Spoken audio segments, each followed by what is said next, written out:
Chapter 7. Reincarnation. We are now in a position to study one of the pivotal doctrines of the ancient wisdom, the doctrine of reincarnation. Our view of it will be clearer and more in congruity with natural order if we look at it as universal in principle, and then consider the special case of the reincarnation of the human soul. In studying it, this special case is generally wrenched from its place in natural order, and is considered as a dislocated fragment, greatly to its detriment.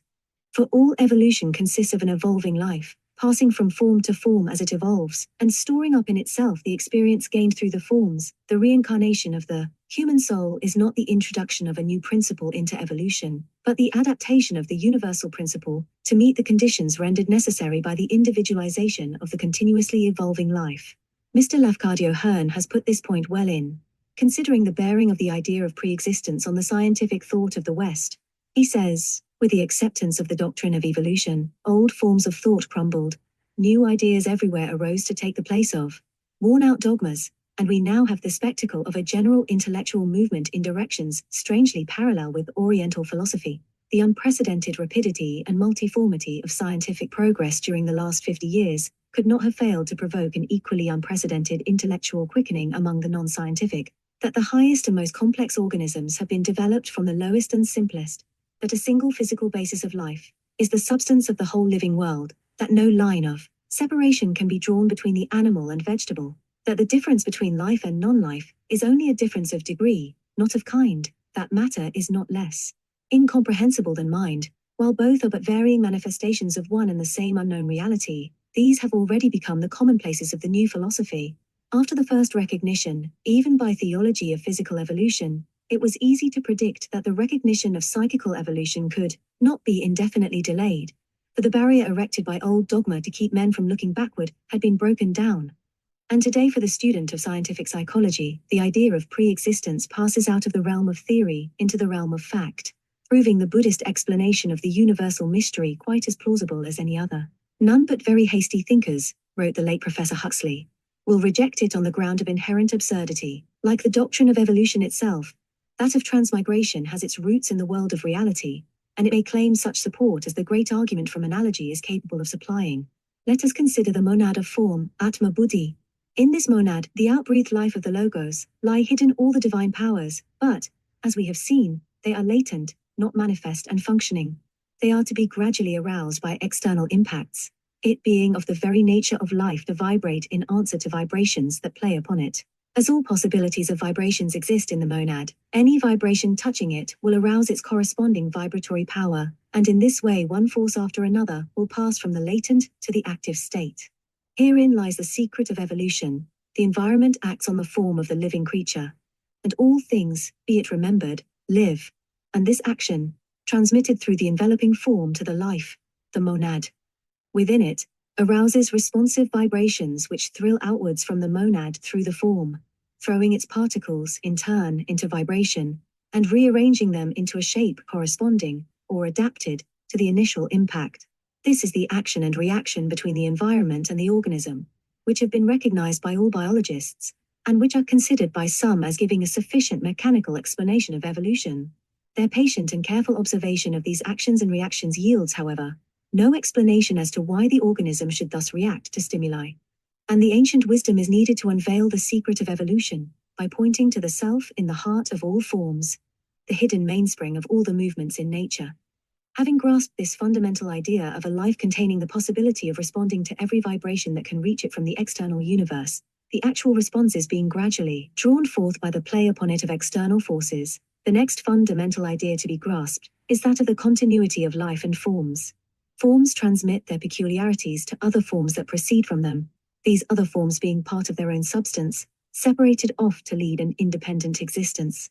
By fission, by budding, by extrusion of germs, by development of the offspring within the maternal womb, a physical continuity is preserved, every new form being derived from a preceding form, and reproducing its characteristics.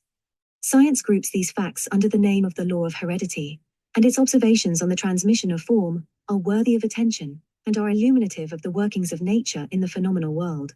But it must be remembered that it applies only to the building of the physical body, into which enter the materials provided by the parents. Her more hidden workings, those workings of life without which form could not be, have received no attention, not being susceptible of physical observation, and this gap can only be filled by the teachings of the ancient wisdom, given by those who of old used superphysical powers of observation, and verifiable gradually by every pupil who studies patiently in their schools. There is continuity of life, as well as continuity of form, and it is the continuing life, with ever more and more of its latent energies rendered active by the stimuli received through successive forms, which resumes into itself the experiences obtained by its encasings in form, for when the form perishes, the life has the record of those experiences in the increased energies aroused by them, and is ready to pour itself into the new forms derived from the old, carrying with it this accumulated store. While it was in the previous form, it played through it, adapting it to express each newly awakened energy. The form hands on these adaptations, inwrought into its substance, to the separated part of itself that we speak of, as its offspring, which, being of its substance, must needs have the peculiarities of that substance. The life pours itself into that offspring with all its awakened powers, and molds it yet further, and so on and on. Modern science is proving more and more clearly that heredity plays an ever-decreasing part in the evolution of the higher creatures, that mental and moral qualities are not transmitted from parents to offspring, and that the higher the qualities the more patent is this fact. The child of a genius is ofttimes adult. Commonplace parents give birth to a genius. A continuing substratum there must be, in which mental and moral qualities inhere, in order that they may increase, else would nature, in this most important department of her work, show erratic, uncaused production instead of orderly continuity. On this science is dumb, but the ancient wisdom teaches that this continuing substratum is the monad, which is the receptacle of all results, the storehouse in which all experiences are garnered as increasingly active powers. These two principles firmly grasped, of the monad with potentialities becoming powers, and of the continuity of life and form, we can proceed to study their working out in detail, and we shall find that they solve many of the perplexing problems, of yet more heart-searching problems, confronted by the philanthropist modern science, as well as the sage. Let us start by considering the monad as it is first subjected to the impacts from the formless levels of the mental plane, the very beginning of the evolution of form. Its first faint responsive thrillings draw round it some of the matter of that plane, and we have the gradual evolution of the first elemental kingdom, already mentioned. The great fundamental types of the monad are 7 in number, sometimes imaged as like the 7 colors of the solar spectrum, derived from the 3 primary. Each of these types has its own coloring of characteristics, and this coloring persists throughout the Ausonian cycle of its evolution, affecting all the series of living things that are animated by it. Now begins the process of subdivision in each of these types, that will be carried on, subdividing and ever subdividing, until the individual is reached. The current set up by the commencing outward-going energies of the monad, to follow one line of evolution will suffice. The other 6 are like unto it in principle, have but brief form life, yet whatever experience can be gained through them, is represented by an increasedly responsive life in the monad, who is their source and cause. And as this responsive life consists of vibrations that are often incongruous with each other, a tendency towards separation is set up within the monad, the harmoniously vibrating forces grouping themselves together for, as it were, concerted action, until various submonads, if the epithet may for a moment be allowed, are formed, alike in their main characteristics, but differing in details, like shades of the same color. These become, by impacts from the lower levels of the mental plane, the monads of the second elemental kingdom, belonging to the form region of that plane, and the process continues, the monad ever adding to its power to respond, each monad being the inspiring life of countless forms, through which it receives vibrations, and, as the forms disintegrate, constantly vivifying new forms. The process of subdivision also continues from the cause already described. Each monad thus continually incarnates itself in forms, and garners within itself as awakened powers all the results obtained through the forms it animates. We may well regard these monads as the souls of groups of forms, and as evolution proceeds, these forms show more and more attributes, the attributes being the powers of the monadic group soul manifested through the forms in which it is incarnated. The innumerable submonads of this second elemental kingdom presently reach a stage of evolution at which they begin to respond to the vibrations of astral matter, and they begin to act on the astral plane, becoming the monads of the third elemental kingdom, and repeating in this grosser world all the processes already accomplished on the mental plane. They become more and more numerous as monadic group souls, showing more and more diversity in detail, the number of forms animated by each becoming less as the specialized characteristics become more and more marked. Meanwhile, it may be said in passing, The ever-flowing stream of life from the Logos supplies new monads of form on the higher levels, so that the evolution proceeds continuously, and as the more evolved monads incarnate in the lower worlds, their place is taken by the newly emerged monads in the higher. By this ever-repeated process of the reincarnation of the monads, or monadic group souls, in the astral world, their evolution proceeds, until they are ready to respond to the impacts upon them from physical matter. When we remember that the ultimate atoms of each plane have their sphere walls composed of the coarsest matter of the plane immediately above it, it is easy to see how the monads become responsive to the impacts from one plane after another. When, in the first elemental kingdom, the monad had become accustomed to thrill responsively to the impacts of the matter of that plane, it would soon begin to answer to vibrations received through the coarsest forms of that matter, from the matter of the plane next below. So, in its coatings of matter that were the forms composed of the coarsest materials of the mental plane, it would become susceptible to vibrations of astral atomic matter, and, when incarnated in forms of the coarsest astral matter, it would similarly become responsive to the impacts of atomic physical ether, the sphere walls of which are constituted of the grossest astral materials. Thus the monad may be regarded as reaching the physical plane, and there it begins, or more accurately, all these monadic group souls begin to incarnate themselves in filmy physical forms, the etheric doubles of the future dense minerals of the physical world. Into these filmy forms the nature spirits build the denser physical materials, and thus minerals of all kinds are formed, the most rigid vehicles in which the evolving life encloses itself, and through which the least of its powers can express themselves. Each monadic group soul has its own mineral expressions, the mineral forms in which it is incarnated, and the specialization has now reached a high degree. These monadic group souls are sometimes called in their totality the mineral monad, or the monad incarnating in the mineral kingdom. From this time forward, the awakened energies of the monad play a less passive part in evolution. They begin to seek expression actively to some extent when once aroused into functioning, and to exercise a distinctly molding influence over the forms in which they are imprisoned. As they become too active for their mineral embodiment, the beginnings of the more plastic forms of the vegetable kingdom manifest themselves, the nature spirits aiding this evolution throughout the physical kingdoms. In the mineral kingdom, there had already been shown a tendency towards the definite organization of form, the laying down of certain lines, along which the growth proceeded. This tendency governs henceforth all the building of forms, and is the cause of the exquisite symmetry of natural objects, with which every observer is familiar. The monadic group souls in the vegetable kingdom undergo division and subdivision with increasing rapidity, in consequence of the still greater variety of impacts to which they are subjected, the evolution of families, genera, and species being due to this invisible subdivision. When any genus, with its generic monadic group soul, is subjected to very varying conditions, i.e., when the forms connected with it receive very different impacts, a fresh tendency to subdivide is set up in the monad, and various species are evolved, each having its own specific monadic group soul. When nature is left to her own working, the process is slow, although the nature spirits do much towards the differentiation of species. But when man has been evolved, and when he begins his artificial systems of cultivation, encouraging the play of one set of forces, warding off another, then this differentiation can be brought about with considerable rapidity, and specific differences are readily evolved. So long as actual division has not taken place in the monadic group soul, the subjection of the forms to similar influences may again eradicate the separative tendency, but when that division is completed, the new species are definitely and firmly established, and are ready to send out offshoots of their own. In some of the longer-lived members of the vegetable kingdom, the element of personality begins to manifest itself, the stability of the organism rendering possible this foreshadowing of individuality. With a tree, living for scores of years, the recurrence of similar conditions causing similar impacts, the seasons ever returning year after year, the consecutive internal motions caused by them, the rising of the sap, the putting forth of leaves, the touches of the wind, of the sunbeams, of the rain, all these outer influences with their rhythmical progression set up responsive thrillings in the monadic group soul, and, as the sequence impresses itself by continual repetition, the recurrence of one leads to the dim expectation of its oft-repeated successor.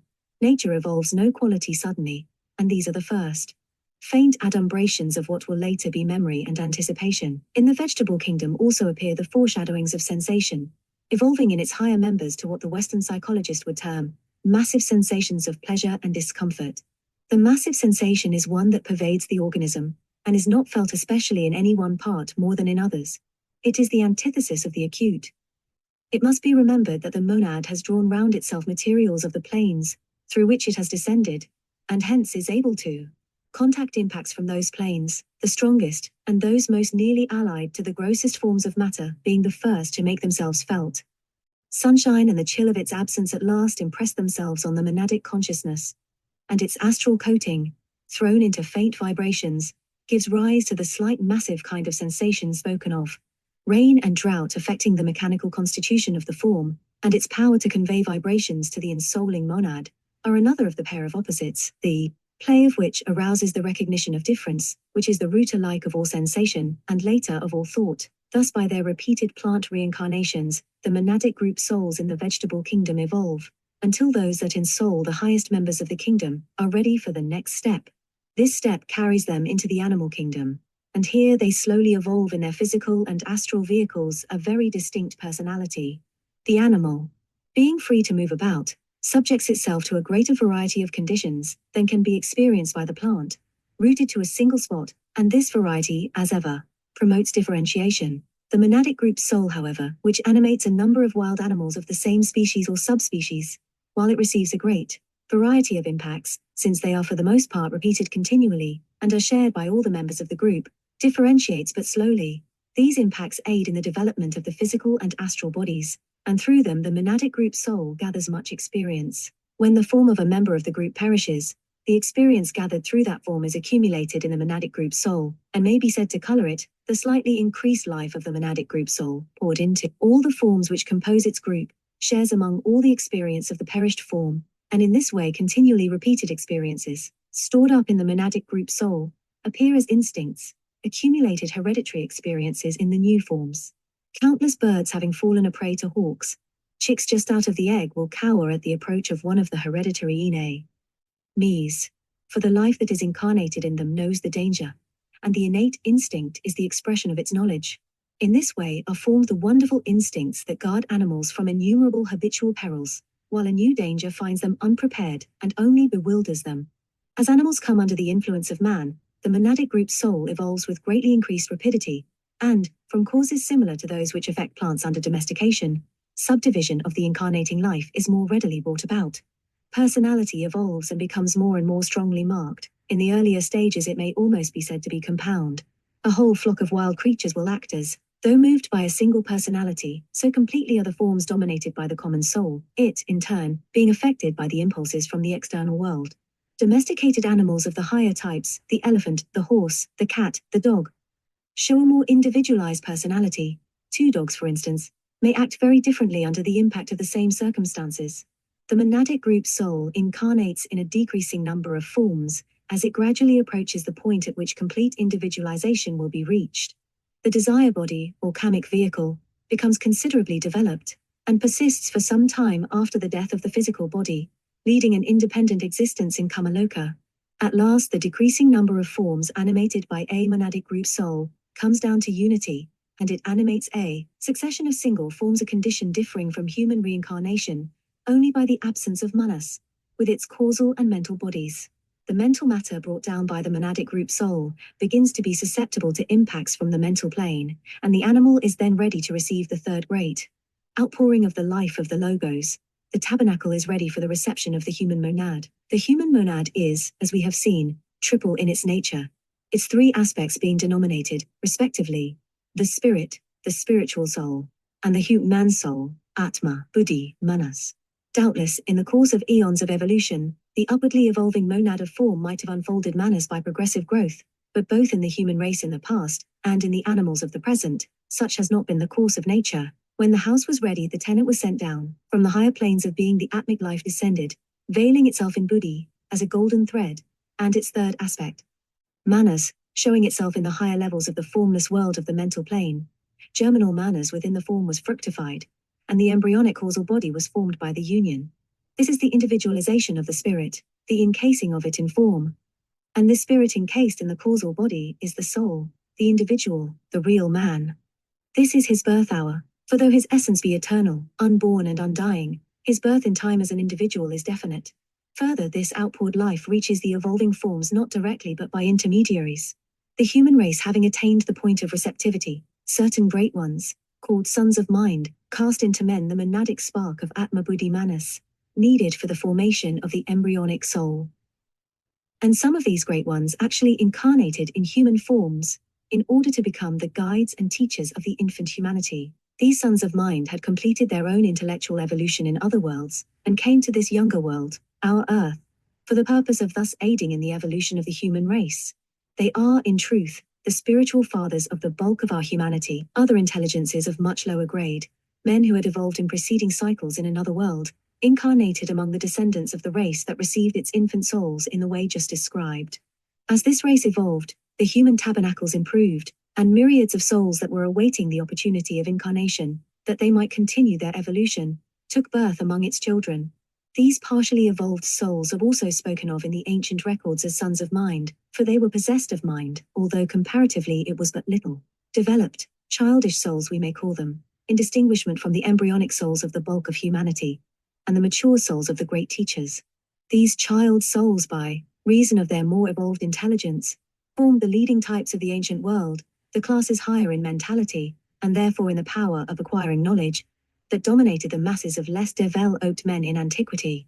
And thus arose, in our world, the enormous differences in mental and moral capacity which separate the most highly evolved from the least evolved races, and which, even within the limits of a single race, separate the lofty philosophic thinker from the well-nigh animal type of the most depraved of his own nation. These differences are but differences of the stage of evolution, of the age of the soul, and they have been found to exist throughout the whole history of humanity on this globe. Go back as far as we may in historic records, and we may find lofty intelligence and debased ignorance side by side, and the occult records, carrying us backwards, tell a similar story of the early millennia of humanity. Nor should this distress us, as though some had been unduly favored and others unduly burdened for the struggle of life. The loftiest soul had its childhood and its infancy, albeit in previous worlds, where other souls were as high above it as others are below it now. The lowest soul shall climb to where our highest are standing, and souls yet unborn shall occupy its present place in evolution. Things seem unjust because we wrench our world out of its place in evolution, and set it apart in isolation, with no forerunners and no successors. It is our ignorance that sees the injustice. The ways of nature are equal, and she brings to all her children infancy, childhood and manhood. Not hers the fault if our folly demands that all souls shall occupy the same stage of evolution at the same time, and cries unjust if the demand be not fulfilled. We shall best understand the evolution of the soul if we take it up at the point where we left it, when animal man was ready to receive, and did receive, the embryonic soul. To avoid a possible misapprehension, it may be well to say that there were not henceforth two monads in man, the one that had built the human tabernacle, and the one that descended into that tabernacle, and whose lowest aspect was the human soul.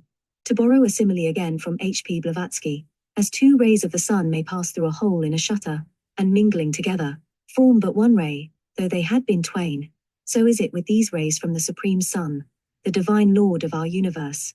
The second ray, as it entered into the human tabernacle, blended with the first, merely adding to it fresh energy and brilliance, and, the human monad as a unit, began its mighty task of unfolding the higher powers in man of that divine life whence it came.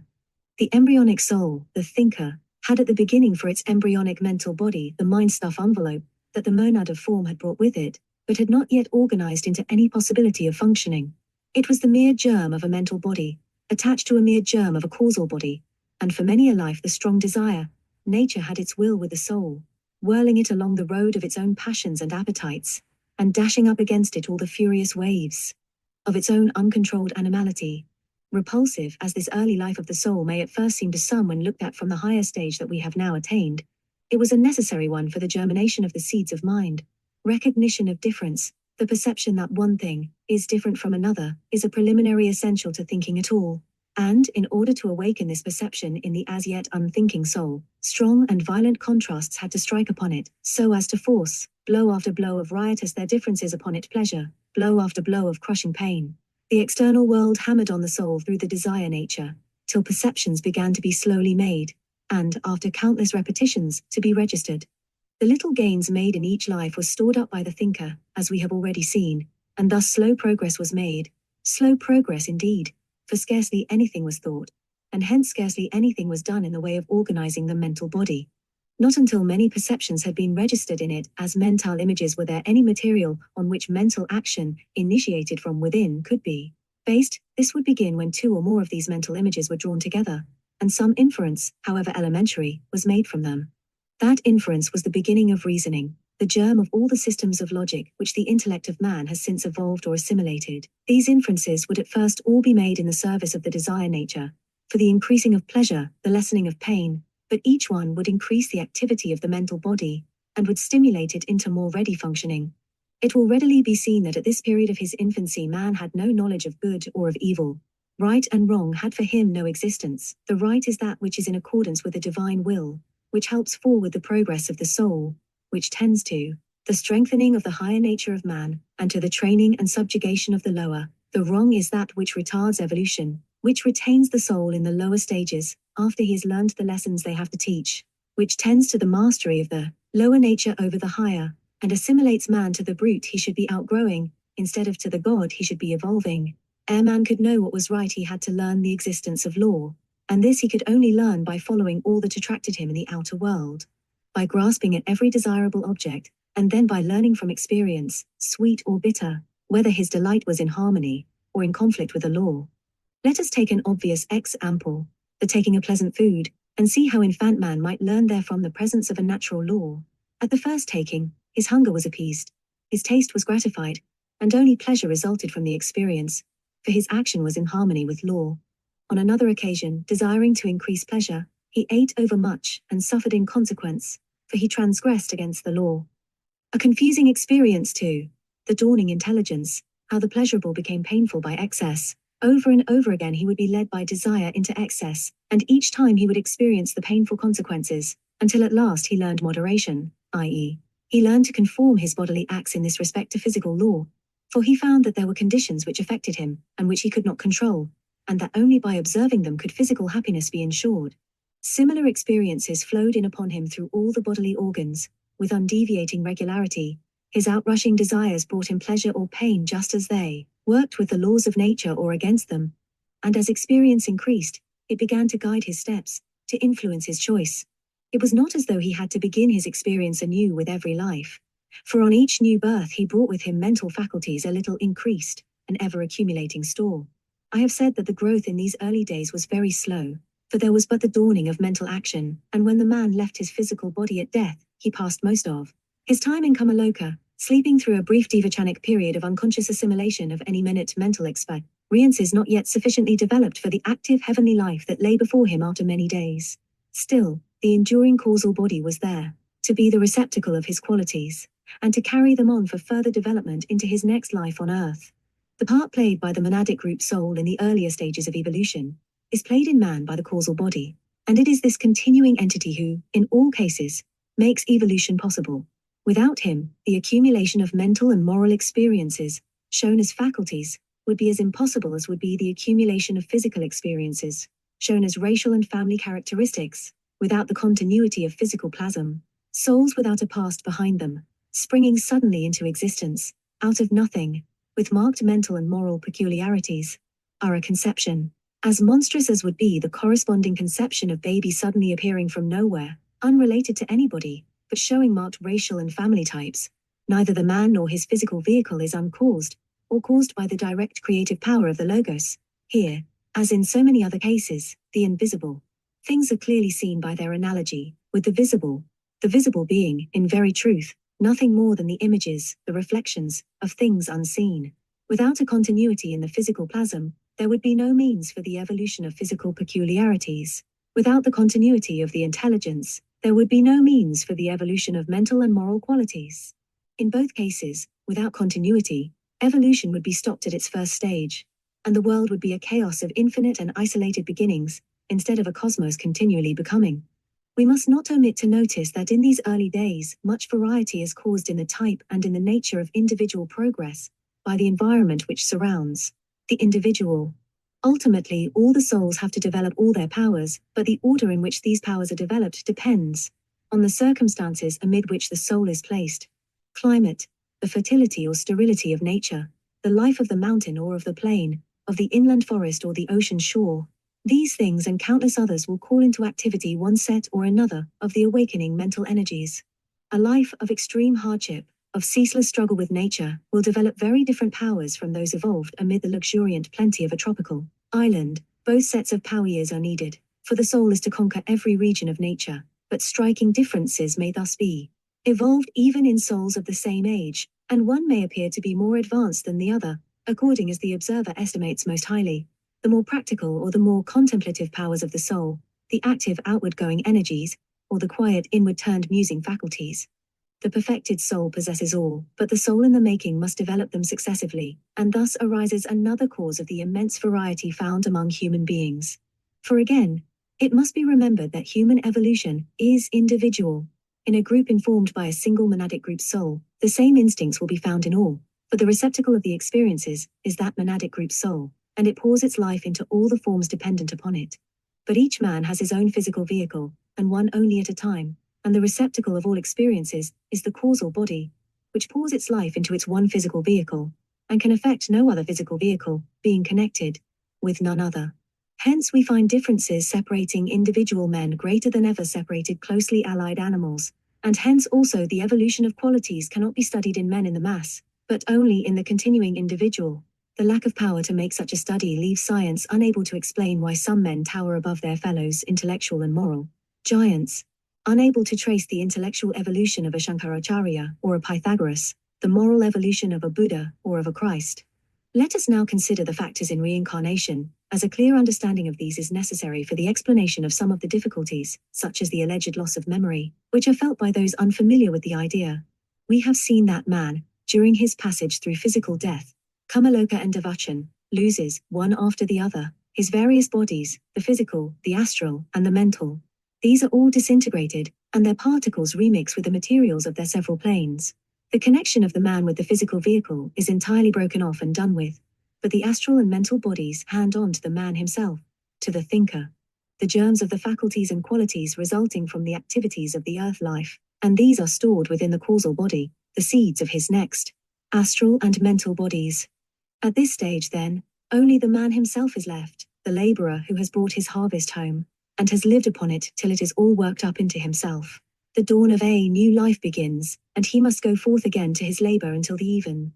The new life begins by the vivifying of the mental germs, and they draw upon the materials of the lower mental levels, till a mental body has grown up from them that represents exactly the mental stage of the man, expressing all his mental faculties as organs. The experiences of the past do not exist as mental images in this new body. As mental images they perished when the old mind body perished, and only their essence, their effects on faculty, remain.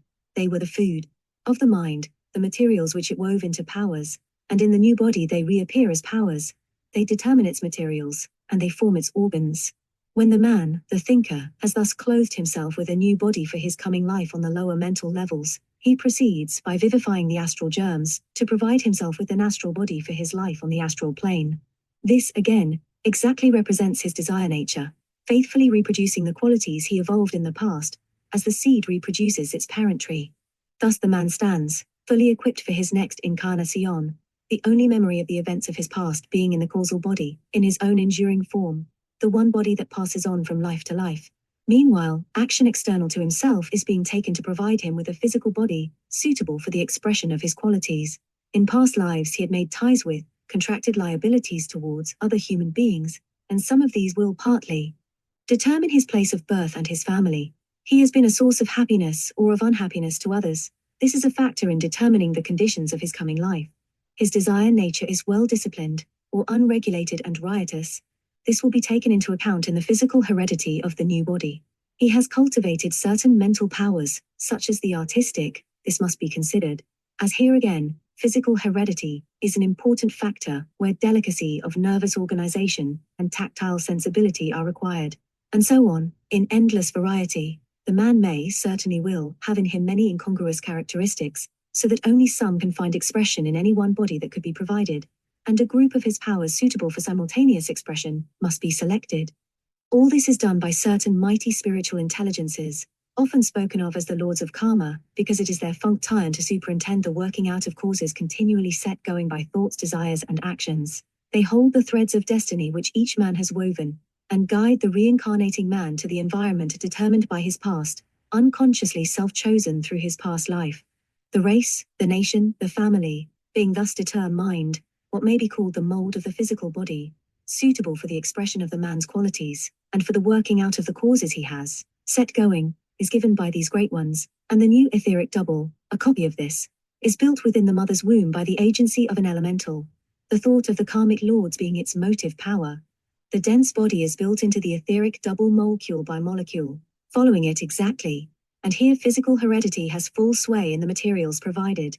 Further, the thoughts and passions of surrounding people, especially of the continually present father and mother, influence the building elemental in its work. The individuals with whom the incarnating man had formed ties in the past, thus affecting the physical conditions growing up for his new life on Earth.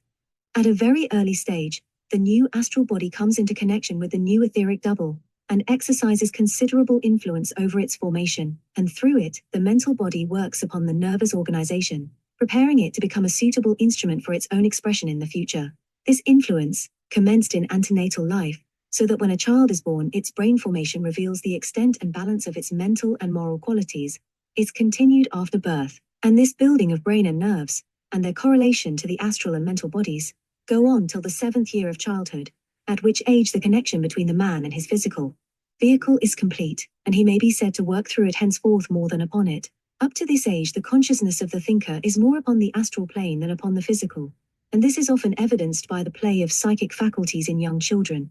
They see invisible comrades and fairy landscapes, hear voices inaudible to their elders, catch charming and delicate fancies from the astral world. These phenomena generally vanish as the thinker begins to work effectively through the physical vehicle, and the dreamy child becomes the commonplace boy or girl, oftentimes much to the relief of bewildered parents, ignorant of the cause of their child's queerness. Most children have at least a touch of this queerness, but they quickly learn to hide away their fancies and visions from their unsympathetic elders, fearful of blame for telling stories, or of what the child dreads far more, ridicule. If parents could see their children's brains vibrating under an inextricable mingling of physical and astral impacts, which the children themselves are quite incapable of separating and receiving sometimes a thrill, so plastic are they, even from the higher regions, giving a vision of ethereal beauty, of heroic achievement, they would be more patient with, more responsive to, the confused prattlings of the little ones, trying to translate into the difficult medium of unaccustomed words the elusive touches of which they are conscious, and which they try to catch and retain. Reincarnation, believed in and understood, would relieve child life of its most pathetic aspect, the unaided struggle of the soul to gain control over its new vehicles, and to connect itself fully with its densest body without losing the power to impress the rarer ones, in a way that would enable them to convey to the denser their own more subtle vibrations. Chapter 8. Reincarnation, continued. The ascending stages of consciousness through which the thinker passes, as he reincarnates during his long cycle of lives in the 3 lower worlds, are clearly marked out, and the obvious necessity for many lives in which to experience them, if he is to evolve at all, may carry to the more thoughtful minds the clearest conviction of the truth of reincarnation. The first of the stages is that in which all the experiences are sensational, the only contribution made by the mind consisting of the recognition that contact with some objects is followed by a sensation of pleasure, while contact with others is followed by a sensation of pain. These objects form mental pictures, and the pictures soon begin to act as a stimulus to seek the objects associated with pleasure. When those objects are not present, the germs of memory and of mental initiative, thus making their appearance. This first rough division of the external world is followed by the more complex idea of the bearing of quantity on pleasure and pain, already referred to. At this stage of evolution, memory is very short-lived, or in other words, mental images are very transitory. The idea of forecasting the future from the past, even to the most rudimentary extent, has not dawned on the infant thinker, and his actions are guided from outside by the impacts that reach him from the external world, or at furthest by the promptings of his appetites and passions, craving gratification. He will throw away anything for an immediate satisfaction, however necessary the thing may be for his future well-being. The need of the moment overpowers every other consideration. Of human souls in this embryonic condition, numerous examples can be found in books of travel, and the necessity for many lives will be impressed on the mind of anyone who studies the mental condition of the least evolved savages, and compares it with the mental condition of even average humanity among ourselves. Needless to say that the moral capacity is no more evolved than the mental. The idea of good and evil has not yet been conceived. Nor is it possible to convey to the quite undeveloped mind even an elementary notion of either good or bad. Good and pleasant are to it interchangeable terms, as in the well-known case of the Australian savage mentioned by Charles Darwin. Pressed by hunger, the man speared the nearest living creature that could serve as food, and this happened to be his wife. A European remonstrated with him on the wickedness of his deed, but failed to make any impression, for from the reproach that to eat his wife was very bad, he only deduced the inference that the stranger thought she had proved nasty or indigestible, and he put him right by smiling peacefully as he patted himself after his meal, and declaring in a satisfied way, "She is very good." Measure in thought the moral distance between that man and S. Francis of Assisi, and it will be seen that there must either be evolution of souls as there is evolution of bodies, or else in the realm of the soul there must be constant miracle, dislocated creations. There are two paths along either of which man may gradually emerge from this embryonic mental condition. He may be directly ruled and controlled by men far more evolved than himself, or he may be left slowly to grow unaided. The latter case would imply the passage of uncounted millennia, for, without example and without discipline, left to the changing impacts of external objects, and to friction with other men as undeveloped as himself, the inner energies could be but very slowly aroused. As a matter of fact, man has evolved by the road of direct precept and example, and of enforced discipline. We have already seen that when the bulk of average humanity received the spark which brought the thinker into being, there were some of the greater sons of mind who incarnated as teachers, and that there was also a long succession of lesser sons of mind, at various stages of evolution, who came into incarnation as the crest wave of the advancing tide of humanity. These ruled the less evolved, under the beneficent sway of the great teachers, and the compelled obedience to elementary rules of right living, very elementary at first in truth, much hastened the development of mental and moral faculties in the embryonic souls. Apart from all other records, the gigantic remains of civilizations that evidencing great engineering skill, and intellectual conceptions far beyond anything possible by the mass of the then infant humanity, suffice to prove that there were present on earth men with minds that were capable of greatly planning and greatly executing. Let us continue the early stage of the evolution of consciousness. Sensation was wholly lord of the mind, and the earliest mental efforts were stimulated by desire. This led the man, slothily and clumsily, to forecast, to plan. He began to recognize a definite association of certain mental images, and when one appeared, to expect the appearance of the other that had invariably followed in its wake. He began to draw inferences, and even to initiate action on the faith of these inferences, a great advance, and he began also to hesitate now and again, to follow the vehement promptings of desire, when he found, over and over again, that the gratification demanded was associated in his mind with the subsequent happening of suffering. This action was much quickened by the pressure upon him of verbally expressed laws. He was forbidden to seize certain gratifications, and was told that suffering would follow disobedience. When he had seized the delight-giving object, and found the suffering follow upon the pleasure, the fulfilled declaration made a far stronger impression on his mind than would have been made by the unexpected, and therefore to him fortuitous happening of the same thing unforetold. Thus conflict continually arose between memory and desire, and the mind grew more active by the conflict, and was stirred into livelier functioning. The conflict, in fact, marked the transition to the second great stage. Here began to show itself the germ of will. Desire and will guide a man's actions, and will has even been defined as the desire which emerges triumphant from the contest of desires. But this is a crude and superficial view, explaining nothing. Desire is the outgoing energy of the thinker, determined in its direction by the attraction of external objects. Will is the outgoing energy of the thinker, determined in its direction by the conclusions drawn by the reason from past experiences, or by the direct intuition of the thinker himself. Otherwise put, desire is guided from without, will from within. At the beginning of man's evolution, desire has complete sovereignty, and hurries him hither and thither. In the middle of his evolution, desire and will are in continual conflict, and victory lies sometimes with the one, sometimes with the other. At the end of his evolution, desire has died, and will rules with unopposed, unchallenged sway.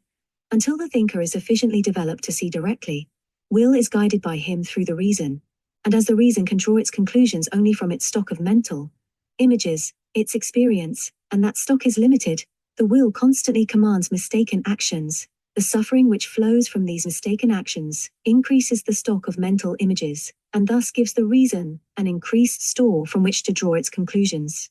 Thus progress is made and wisdom is born.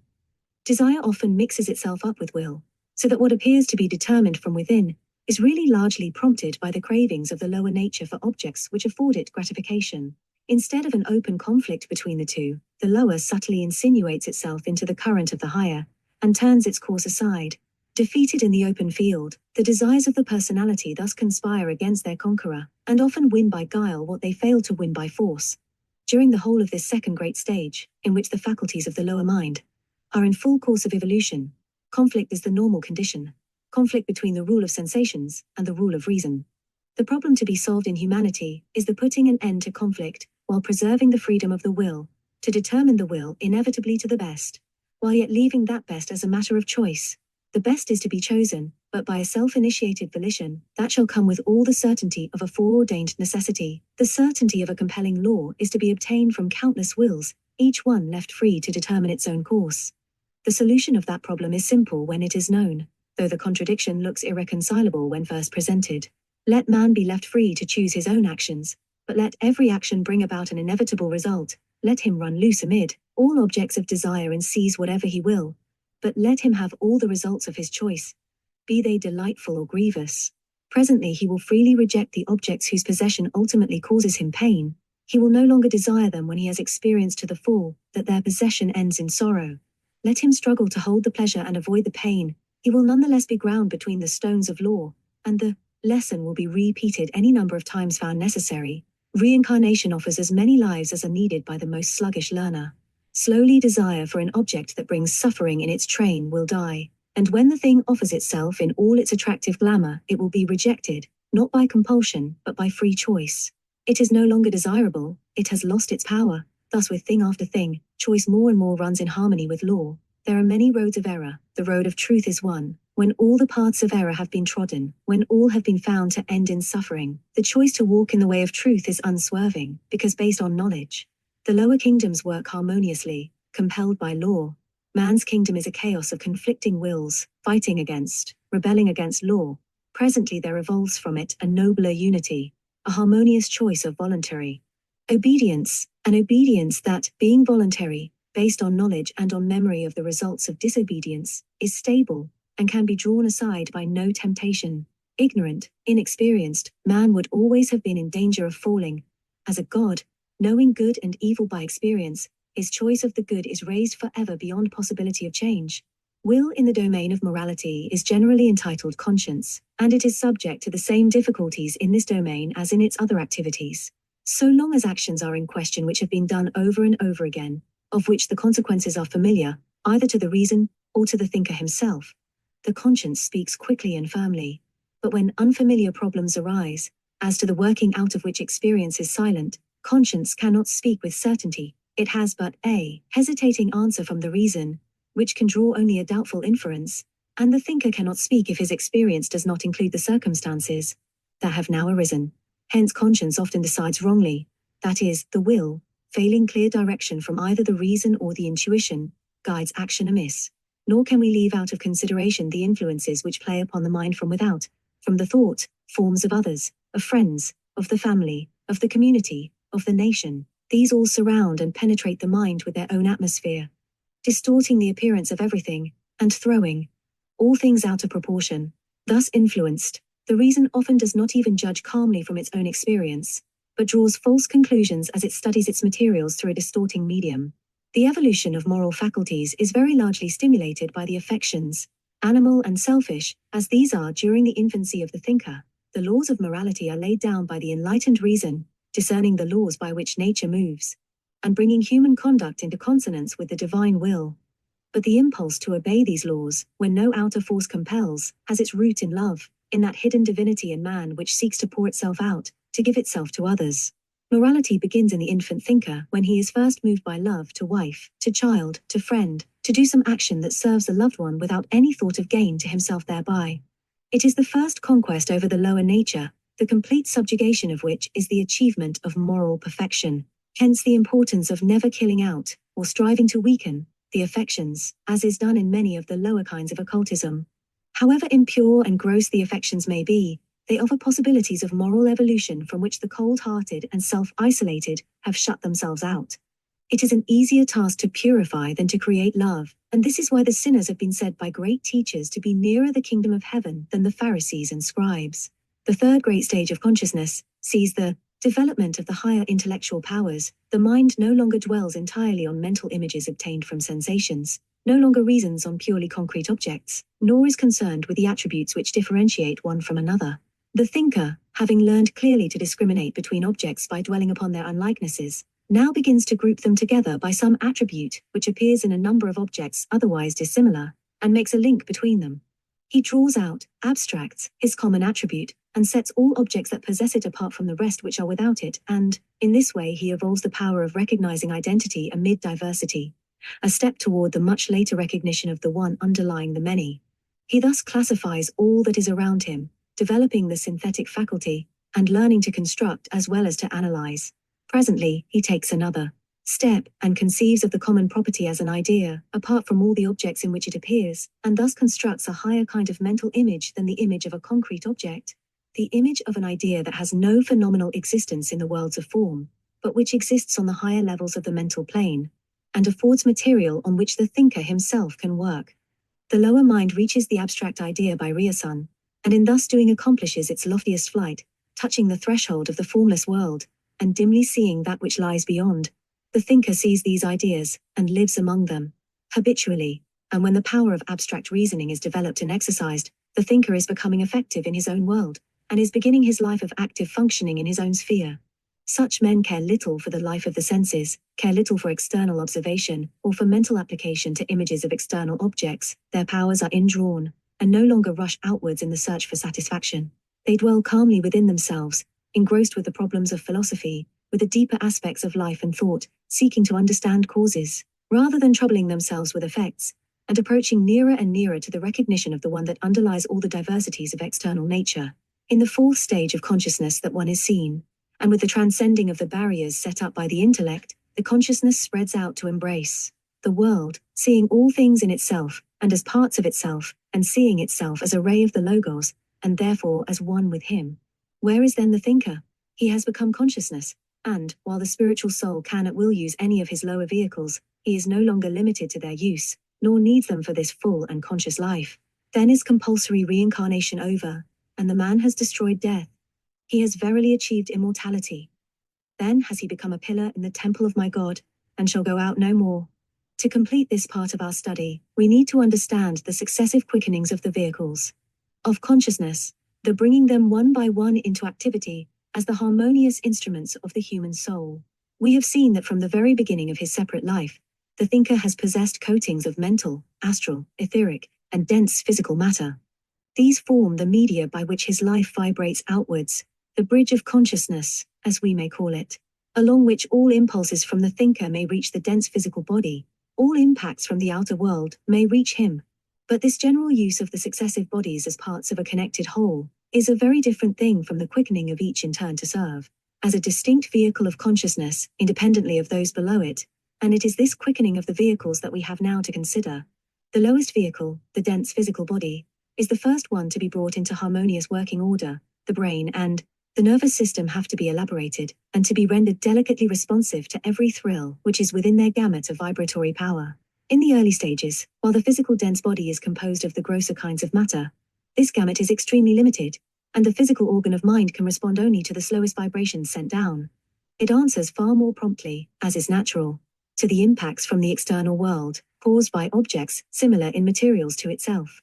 Its quickening as a vehicle of consciousness consists in its being made responsive to the vibrations that are initiated within, and the rapidity of this quickening depends on the cooperation of the lower nature with the higher, its loyal subordination of itself in the service of its inner ruler.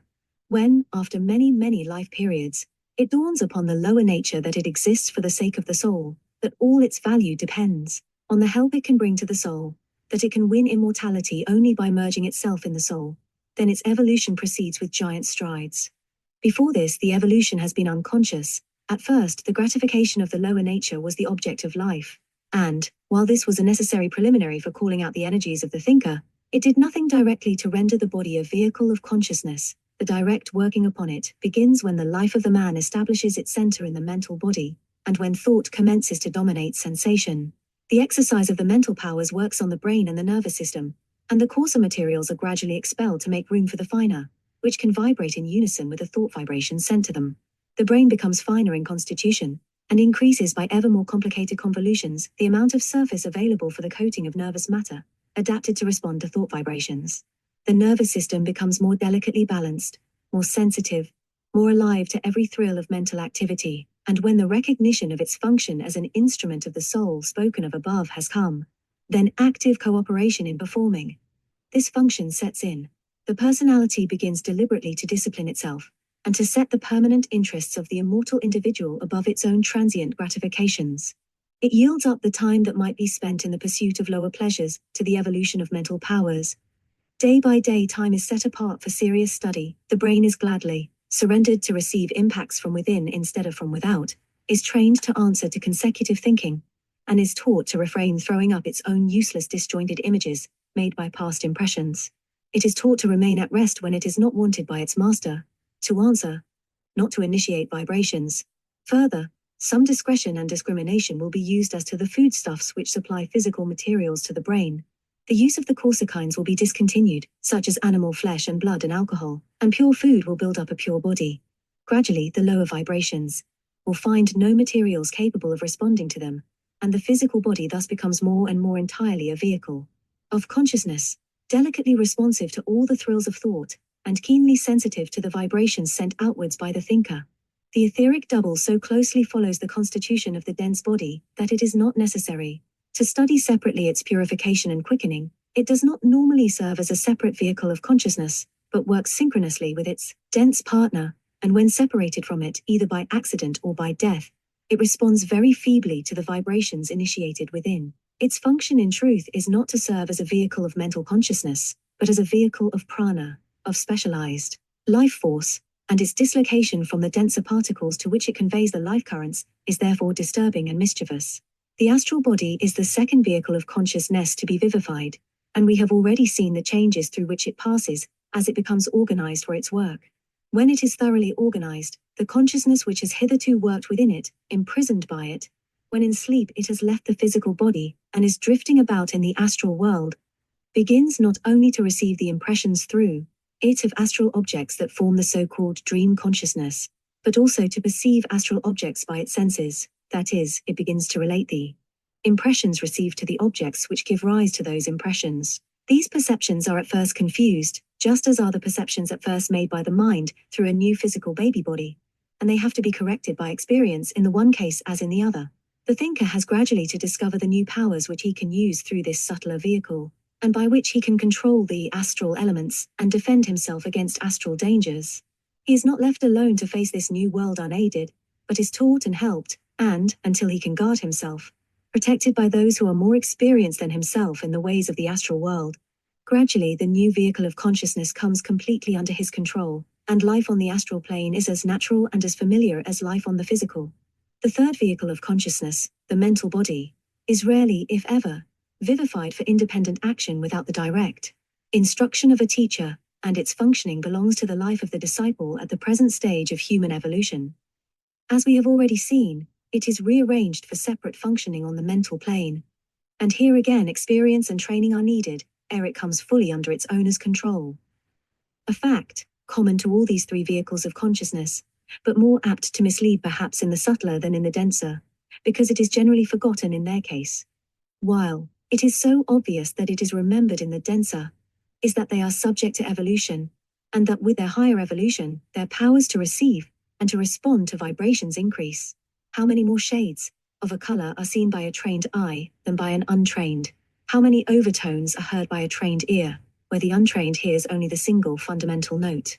As the physical senses grow more keen, the world becomes fuller, and where the peasant is conscious only of his furrow and his plough, the cultured mind is conscious of hedgerow, flower and quivering aspen, of rapturous melody down-dropping from the skylark and the whirring of tiny wings through the adjoining wood, of the scudding of rabbits under the curled fronds of the bracken, and the squirrels playing with each other through the branches of the beeches, of all the gracious movements of wild things, of all the fragrant odors of field and woodland, of all the changing glories of the cloud-flecked sky, and of all the chasing lights and shadows on the hills. Both the peasant and the cultured have eyes, Both have brains, but of what differing powers of observation, of what differing powers to receive impressions. Thus also in other worlds. As the astral and mental bodies begin to function as separate vehicles of consciousness, they are in, as it were, the peasant stage of receptivity, and only fragments of the astral and mental worlds, with their strange and elusive femina, make their way into consciousness, but they evolve rapidly, embracing more and more, and conveying to consciousness a more and more accurate reflection of its environment. Here, as everywhere else, we have to remember that our knowledge is not the limit of nature's powers, and that in the astral and mental worlds, as in the physical, we are still children, picking up a few shells cast up by the waves, while the treasures hid in the ocean are still unexplored. The quickening of the causal body as a vehicle of consciousness follows in due course the quickening of the mental body, and opens up to man a yet more marvelous state of consciousness, stretching backwards into an illimitable past, onwards into the reaches of the future. Then the thinker not only possesses the memory of his own past, and can trace his growth through the long succession of his incarnate and excarnate lives, but he can also roam at will through the storied past of the earth, and learn the weighty lessons of world experience, studying the hidden laws which guide evolution, and the deep secrets of life hidden in the bosom of nature. In that lofty vehicle of consciousness, he can reach the veiled Isis, and lift a corner of her down-dropped veil, for there he can face her eyes without being blinded by her lightning glances, and he can see in the radiance that flows from her the causes of the world's sorrow and its ending, with heart pitiful and compassionate, but no longer wrung with helpless pain. Strength and calm and wisdom come to those who are using the causal body as a vehicle of consciousness, and who behold with opened eyes the glory of the good law. When the Buddhic body is quickened as a vehicle of consciousness, the man enters into the bliss of non-separateness, and knows in full and vivid realization his unity with all that is. As the predominant element of consciousness in the causal body is knowledge, and ultimately wisdom, so the predominant element of consciousness in the Buddhic body is bliss and love. The serenity of wisdom chiefly marks the one, while tenderest compassion streams forth inexhaustibly from the other. When to these is added the godlike and unruffled strength that marks the functioning of Atma, then humanity is crowned with divinity, and the God-man is manifest in all the plenitude of his power, of his wisdom, of his love. The handing down to the lower vehicles of such part of the consciousness belonging to the higher as they are able to receive, does not immediately follow on the successive quickening of the vehicles. In this matter, individuals differ very widely, according to their circumstances and their work, for this quickening of the vehicles above the physical rarely occurs till probationary discipleship is reached, and then the duties to be discharged depend on the needs of the time. The disciple, and even the aspirant for discipleship, is taught to hold all his powers entirely for the service of the world, and the sharing of the lower consciousness in the knowledge of the higher is for the most part determined by the needs of the work in which the disciple is engaged. It is necessary that the disciple should have the full use of his vehicles of consciousness on the higher planes, as much of his work can be accomplished only in them, but the conveying of a knowledge of that work, too. The physical vehicle, which is no way concerned in it, is a matter of no importance, and the conveyance or non-conveyance is generally determined by the effect that the one course, or the other would have, on the efficiency of his work on the physical plane. The strain on the physical body, when the higher consciousness compels it to vibrate responsively, is very great, at the present stage of evolution. And unless the external circumstances are very favorable, this strain is apt to cause nervous disturbance, hypersensitiveness with its attendant evils. Hence most of those who are in full possession of the quickened higher vehicles of consciousness, and whose most important work is done out of the body, remain apart from the busy haunts of men, if they desire to throw down into the physical consciousness the knowledge they use on the higher planes, thus preserving the sensitive physical vehicle from the rough usage and clamor of ordinary life. The main preparations to be made for receiving in the physical vehicle the vibrations of the higher consciousness are its purification from grosser materials by pure food and pure life, the entire subjugation of the passions, and the cultivation of an even, balanced temper and mind, unaffected by the turmoil and vicissitudes of external life, the habit of quiet meditation on lofty topics, turning the mind away from the objects of the senses, and from the mental images arising from them, and fixing it on higher things, the cessation of hurry, especially of that restless, excitable hurry of the mind, which keeps the brain continually at work and flying from one subject to another, the genuine love of the things of the higher world, that makes them more attractive than the objects of the lower, so that the mind rests contentedly in their companionship as in that of a well-loved friend. In fact, the preparations are much the same as those necessary for the concise separation of soul from body, and those were elsewhere stated by me as follows. The student must begin by practicing extreme temperance in all things, cultivating an equable and serene state of mind. His life must be clean and his thoughts pure, his body held in strict subjection to the soul, and his mind trained to occupy itself with noble and lofty themes. He must habitually practice compassion, sympathy, helpfulness to others, with indifference to troubles and pleasures affecting himself, and he must cultivate courage, steadfastness, and devotion. In fact, he must live the religion and ethics that other people for the most part only talk, having by persevering practice learned to control his mind to some extent, so that he is able to keep it fixed on one line of thought for some little time. He must begin in more rigid training by a daily practice of concentration on some difficult or abstract subject, or on some lofty object of devotion. This concentration means the firm fixing of the mind on one single point, without wandering, and without yielding to any distractions caused by external objects, by the activity of the senses, or by that of the mind itself. It must be braced up to an unswerving steadiness and fixity, until gradually it will learn so to withdraw its attention from the outer world, and from the body that the senses will remain quiet and still, while the mind is intensely alive with all its energies drawn inwards to be launched at a single point of thought, the highest to which it can attain. When it is able to hold itself thus with comparative ease, it is ready for a further step, and by a strong but calm effort of the will, it can throw itself beyond the highest thought it can reach while working in the physical brain, and in that effort will rise to and unite itself with the higher consciousness, and find itself free of the body. When this is done, there is no sense of sleep or dream nor any loss of consciousness. The man finds himself outside his body, but as though he had merely slipped off a weighty encumbrance, not as though he had lost any part of himself. He is not really disembodied, but has risen out of his gross body in a body of light, which obeys his slightest thought, and serves as a beautiful and perfect instrument for carrying out his will.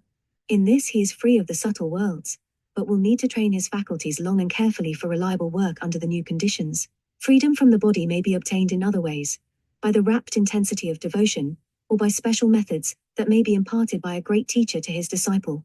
Whatever the way, the end is the same. The setting free of the soul in full consciousness, able to examine its new surroundings in regions beyond the treading of the man of flesh. At will it can return to the body and re-enter it, and under these circumstances it can impress on the brain mind, and thus retain while in th body, the memory of the experiences it has undergone. Those who have grasped the main ideas sketched in the foregoing pages will feel that these ideas are in themselves the strongest proof that reincarnation is a fact in nature. It is necessary, in order that the vast evolution implied in the phrase, the evolution of the soul, may be accomplished. The only alternative, putting aside for the moment the materialistic idea that the soul is only the aggregate of the vibrations of a particular kind of physical matter, is that each soul is a new creation, made when a babe is born, and stamped with virtuous or with vicious tendencies, endowed with ability or with stupidity, by the arbitrary whim of the creative power. As the Mohammedan would say, his fate is hung round his neck at birth, for a man's fate depends on his character and his surroundings, and a newly created soul flung into the world must be doomed to happiness or misery, according to the circumstances environing him, and the character stamped upon him. Predestination in its most offensive form is the alternative of reincarnation. Instead of looking on men as slowly evolving, so that the brutal savage of today will in time evolve the noblest qualities of saint and hero, and thus seeing in the world a wisely planned and wisely directed process of growth, we shall be obliged to see in it a chaos of most unjustly treated sentient beings, awarded happiness or misery, knowledge or ignorance, virtue or vice, wealth or poverty, genius or idiocy, by an arbitrary external will, unguided by either justice or mercy, a veritable pandemonium, irrational and unmeaning. And this chaos is supposed to be the higher part of a cosmos, in the lower regions of which are manifested all the orderly and beautiful workings of a law that ever evolves higher and more complex forms from the lower and the simpler, that obviously makes for righteousness, for harmony, and for beauty, if it be admitted that the soul of the savage is destined to live and to evolve, and that he is not doomed for eternity to his present infant state, but that his evolution will take place after death, and in other worlds, then the principle of soul evolution is conceded, and the question of the place of evolution alone remains. Were all souls on earth at the same stage of evolution, much might be said for the contention that further worlds are needed for the evolution of souls beyond the infant stage. But we have around us souls that are far advanced, and that were born with noble mental and moral qualities. By parity of reasoning, we must suppose them to have been evolved in other worlds ere their one birth in this, and we cannot but wonder why an Earth that offers varied conditions, fit for little developed and also for advanced souls, should be paid only one flying visit by souls at every stage of development, all the rest of their evolution being carried on in worlds similar to this, equally able to afford all the conditions needed to evolve the souls at different stages of evolution, as we find them to be when they are born here. The ancient wisdom teaches, indeed, that the soul progresses through many worlds, but it also teaches that he is born in each of these worlds over and over again, until he has completed the evolution possible in that world. The worlds themselves, according to its teaching, form an evolutionary chain, and each plays its own part as a field for certain stages of evolution. Our own world offers a field suitable for the evolution of the mineral, vegetable, animal and human kingdoms, and therefore collective or individual reincarnation goes on upon it in all these kingdoms. Truly, further evolution lies before us in other worlds, but in the divine order they are not open to us until we have learned and mastered the lessons our own world has to teach. There are many lines of thought that lead us to the same goal of reincarnation as we study the world around us. The immense differences that separate man from man have been already noticed as implying an evolutionary past behind each soul, and attention has been drawn to these as differentiating the individual reincarnation of men, whom belong to a single species all of, from the reincarnation of monadic group souls in the lower kingdoms. The comparatively small differences that separate the physical bodies of men, all being externally recognizable as men, should be contrasted with the immense differences that separate the lowest savage and the noblest human type in mental and moral capacities. Savages are often splendid in physical development and with large cranial contents, but how different their minds from that of a philosopher or of a saint. If high mental and moral qualities are regarded as the accumulated results of civilized living, then we are confronted by the fact that the ablest men of the present are overtopped by the intellectual giants of the past, and that none of our own day reaches the moral attitude of some historical saints. Further, we have to consider that genius has neither parent nor child, that it appears suddenly and not as the apex of a gradually improving family, and is itself generally sterile, or, if a child be born to it, it is a child of the body, not of the mind. Still more significantly, a musical genius is for the most part born in a musical family, because that form of genius needs for its manifestation a nervous organization, a peculiar kind, and nervous organization falls under the law of heredity. But how often in such a family, its object seems over when it has provided a body for a genius, and it then flickers out and vanishes in a few generations into the obscurity of average humanity. Where are the descendants of Bach, of Beethoven, of Mozart, of Mendelssohn, equal to their sires? Truly, genius does not descend from father to son, like the family physical types of the Stuart and the Bourbon. On what ground, save that of reincarnation, can the infant prodigy be accounted for? Take as an instance the case of the child who became Dr. Young, the discoverer of the undulatory theory of light, a man whose greatness is scarcely yet sufficiently widely recognized. As a child of 2 he could read with considerable fluency, and before he was 4 he had read through the Bible twice. At 7 he began arithmetic, and mastered Walkingham's tutor's assistant, before he had reached the middle of it under his tutor, and a few years later we find him mastering, while at school, Latin, Greek, Hebrew, mathematics, bookkeeping, French, Italian, turning and telescope making, and delighting in Oriental literature. At 14 he was to be placed under private tuition with a boy a year and a half younger. But, the tutor first engaged failing to arrive, Young taught the other boy. Sir William Rowan Hamilton showed power even more precocious. He began to learn Hebrew when he was barely 3, and at the age of 7, he was pronounced by one of the Fellows of Trinity College, Dublin, to have shown a greater knowledge of the language than many candidates for a fellowship. At the age of 13 he had acquired considerable knowledge of at least 13 languages. Among these, besides the classical and the modern European languages, were included Persian, Arabic, Sanskrit, Hindustani, and even Malay. He wrote, at the age of 14, a complimentary letter to the Persian ambassador, who happened to visit Dublin, and the latter said he had not thought there was a man in Britain who could have written such a document in the Persian language. A relative of his says, I remember him a little boy of 6, when he would answer a difficult mathematical question, and run off gaily to his little cart. At 12, he engaged Colburn, the American calculating boy, who was then being exhibited as a curiosity in Dublin, and he had not always the worst of the encounter. When he was 18, Dr. Brinkley, Royal Astronomer of Ireland, said of him in 1823, this young man, I do not say Milby, but is the first mathematician of his age. At college his career was perhaps unexampled. Among a number of competitors of more than ordinary merit, he was first in every subject, and at every examination.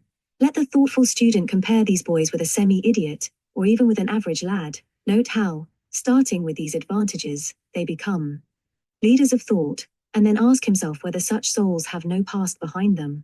Family likenesses are generally explained as being due to the law of heredity, but differences in mental and in moral character are continually found within a family circle, and these are left unexplained.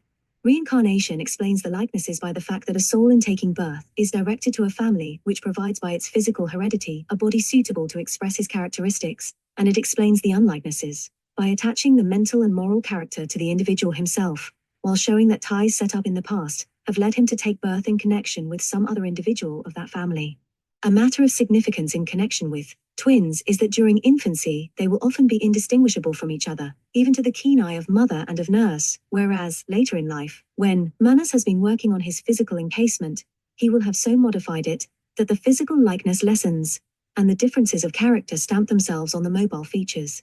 Physical likeness with mental and moral unlikeness seems to imply the meeting of two different lines of causation.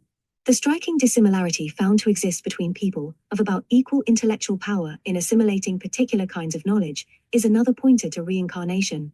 A truth is recognized at once by one, while the other fails to grasp it even after long and careful observation, yet the very opposite may be the case when another truth is presented to them, and it may be seen by the second and missed by the first. Two students are attracted to theosophy and begin to study it. At a year's end, one is familiar with its main conceptions and can apply them, while the other is struggling in a maze. To the one each principle seemed familiar on presentation, to the other new, unintelligible, strange. The believer in reincarnation understands that the teaching is old to the one and new to the other. One learns quickly because he remembers, he is but recovering past knowledge. The other learns slowly because his experience has not included these truths of nature, and he is acquiring them toil fewy for the first time. So also ordinary intuition is merely recognition of a fact familiar in a past life, though met with for the first time in the present. Another sign of the road along which the individual has traveled in the past. The main difficulty with many people in the reception of the doctrine of reincarnation is their own absence of memory of their past. Yet they are every day familiar with the fact that they have forgotten very much even of their lives in their present bodies, and that the early years of childhood are blurred and those of infancy are blank.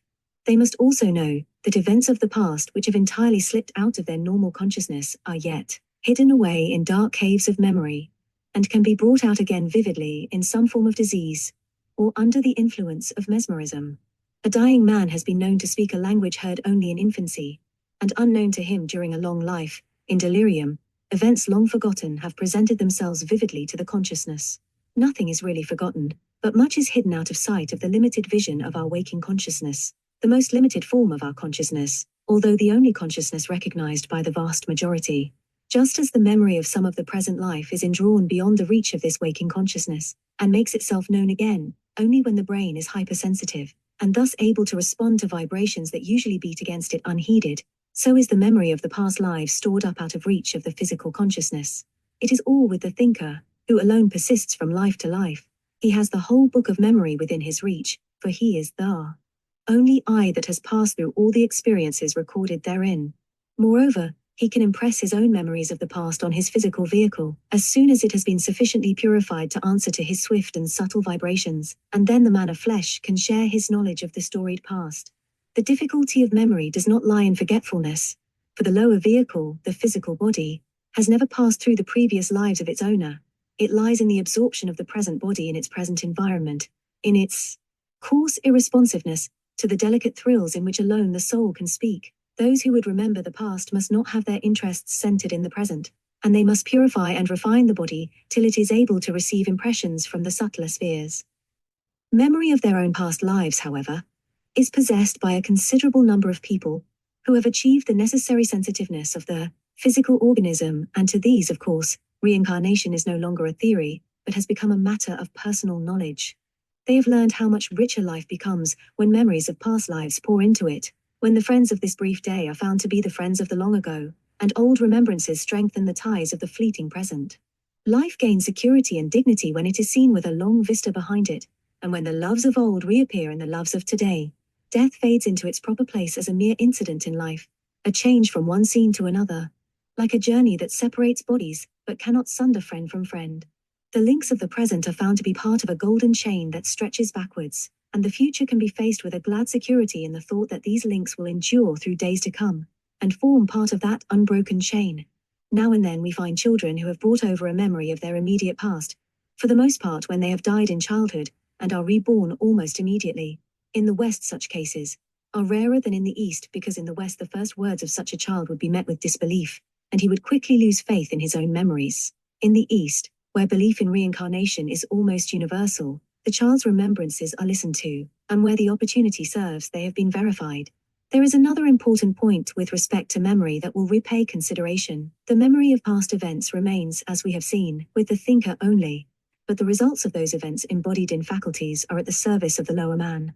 If the whole of these past events were thrown down into the physical brain, a vast mass of experiences in no classified order, without arrangement, the man could not be guided by the outcome of the past, nor utilize it for present help. Compelled to make a choice between two lines of action, he would have to pick, out of the unarranged facts of his past events, similar in character, trace out their results, and after long and weary study arrive at some conclusion, a conclusion very likely to be vitiated by the overlooking of some important factor, and reached long after the need for decision had passed. All the events, trivial and important, of some hundreds of lives, would form a rather unwieldy and chaotic mass, for reference in an emergency that demanded a swift decision. The far more effective plan of nature leaves to the thinker the memory of the events, provides a long period of excarnate existence for the mental body, during which all the events are tabulated and compared, and their results are classified. Then these results are embodied as faculties, and these faculties form the next mental body of the thinker. In this way, the enlarged and improved faculties are available for immediate use, and, the results of the past being in them, a decision can be come to in accordance with those results, and without any delay. The clear, quick insight and prompt judgment are nothing else than the outcome of past experiences, molded into an effective form for use. They are surely more useful instruments than would be a mass of unassimilated experiences, out of which the relevant ones would have to be selected and compared, and from which inferences would have to be drawn, on each separate occasion on which a choice arises. From all these lines of thought, however, the mind turns back to rest on the fundamental necessity for reincarnation, if life is to be made intelligible, and if injustice and cruelty are not to mock the helplessness of man. With reincarnation, man is a dignified, immortal being, evolving towards a divinely glorious end. Without it, he is a tossing straw on the stream of chance circumstances, irresponsible for his character, for his actions, for his destiny. With it, he may look forward with fearless hope, however low in the scale of evolution he may be today, for he is on the ladder to divinity, and the climbing to its summit is only a question of time. Without it, he has no reasonable ground of assurance as to progress in the future, nor indeed any reasonable ground of assurance in a future at all. Why should a creature without a past look forward to a future? He may be a mere bubble on the ocean of time, flung into the world from non-entity, with qualities good or evil, attached to him without reason or desert. Why should he strive to make the best of them? Will not his future, if he have one, be as isolated, as uncaused, unrelated as his present? In dropping reincarnation from its beliefs, the modern world has deprived God of his justice, and has bereft man of his security. He may be lucky, or unlucky, but the strength and dignity conferred by reliance on a changeless law are rent away from him, and he is left tossing helplessly on an unnavigable ocean of life. Chapter 9. Karma. Having traced the evolution of the soul by the way of reincarnation, we are now in a position to study the great law of causation, under which rebirths are carried on, the law which is named karma. Karma is a Sanskrit word, literally meaning action, as all actions are effects flowing from preceding causes, and as each effect becomes a cause of future effects. This idea of cause and effect is an essential part of the idea of action, and the word action, or karma, is therefore used for causation, or for the unbroken linked series of causes and effects that make up all human activity. Hence the phrase is sometimes used of an event, "This is my karma," that is, this event is the effect of a cause set going by me in the past. No one life is isolated. It is the child of all the lives before it, the parent of all the lives that follow it, in the total aggregate of the lives that make up the continuing existence of the individual. There is no such thing as chance or as accident. Every event is linked to a preceding cause, to a following effect. All thoughts, deeds, circumstances are causally related to the past, and will causally influence the future, as our ignorance. Shrouds from our vision are like the past and the future. Events often appear to us to come suddenly from the void, to be accidental, but this appear Ants is illusory and is due entirely to our lack of knowledge. Just as the savage, ignorant of the laws of the physical universe, regards physical events as uncaused, and the results of unknown physical laws as miracles, so do many, ignorant of moral and mental laws, regard moral and mental events as uncaused, and the results of unknown moral and mental laws as good and bad luck. When at first this idea of inviolable, immutable law in a realm hitherto vaguely ascribed to chance dawns upon the mind, it is apt to result in a sense of helplessness, almost of moral and mental paralysis. Man seems to be held in the grip of an iron destiny, and the resigned kismet of the Moslem appears to be the only philosophical utterance. Just so might the savage feel when the idea of physical law first dawns on his startled intelligence, and he learns that every movement of his body, every movement in external nature, is carried on under immutable laws. Gradually he learns that natural laws only lay down conditions under which all workings must be carried on, but do not prescribe the workings, so that man remains ever free at the center, while limited in his external activities by the conditions of the plane on which those activities are carried on. He learns further that while the conditions master him, constantly frustrating his strenuous efforts, so long as he is ignorant of them, or knowing them, fights against them, he masters them, and they become his servants and helpers when he understands them, knows their directions, and calculates their forces. In truth, science is possible only on the physical plane because its laws are inviolable, immutable. Were there no such things as natural laws, there could be no sciences. An investigator makes a number of experiments, and from the results of these he learns how nature works. Knowing this, he can calculate how to bring about a certain desired result, and, if he fail in achieving that result, he knows that he has omitted some necessary condition. Either his knowledge is imperfect, or he has made a miscalculation. He reviews his knowledge, revises his methods, recasts his calculations, with a serene and complete certainty that if he asks his question rightly, nature will answer him with unvarying precision. Hydrogen and oxygen will not give him water today, and prussic acid tomorrow. Fire will not burn him today and freeze him tomorrow. If water be a fluid today and a solid tomorrow, it is because the conditions surrounding it have been altered, and the reinstatement of the original conditions will bring about the original result. Every new piece of information about the laws of nature is not a fresh restriction, but a fresh power. For all these energies of nature become forces which he can use in proportion as he understands them.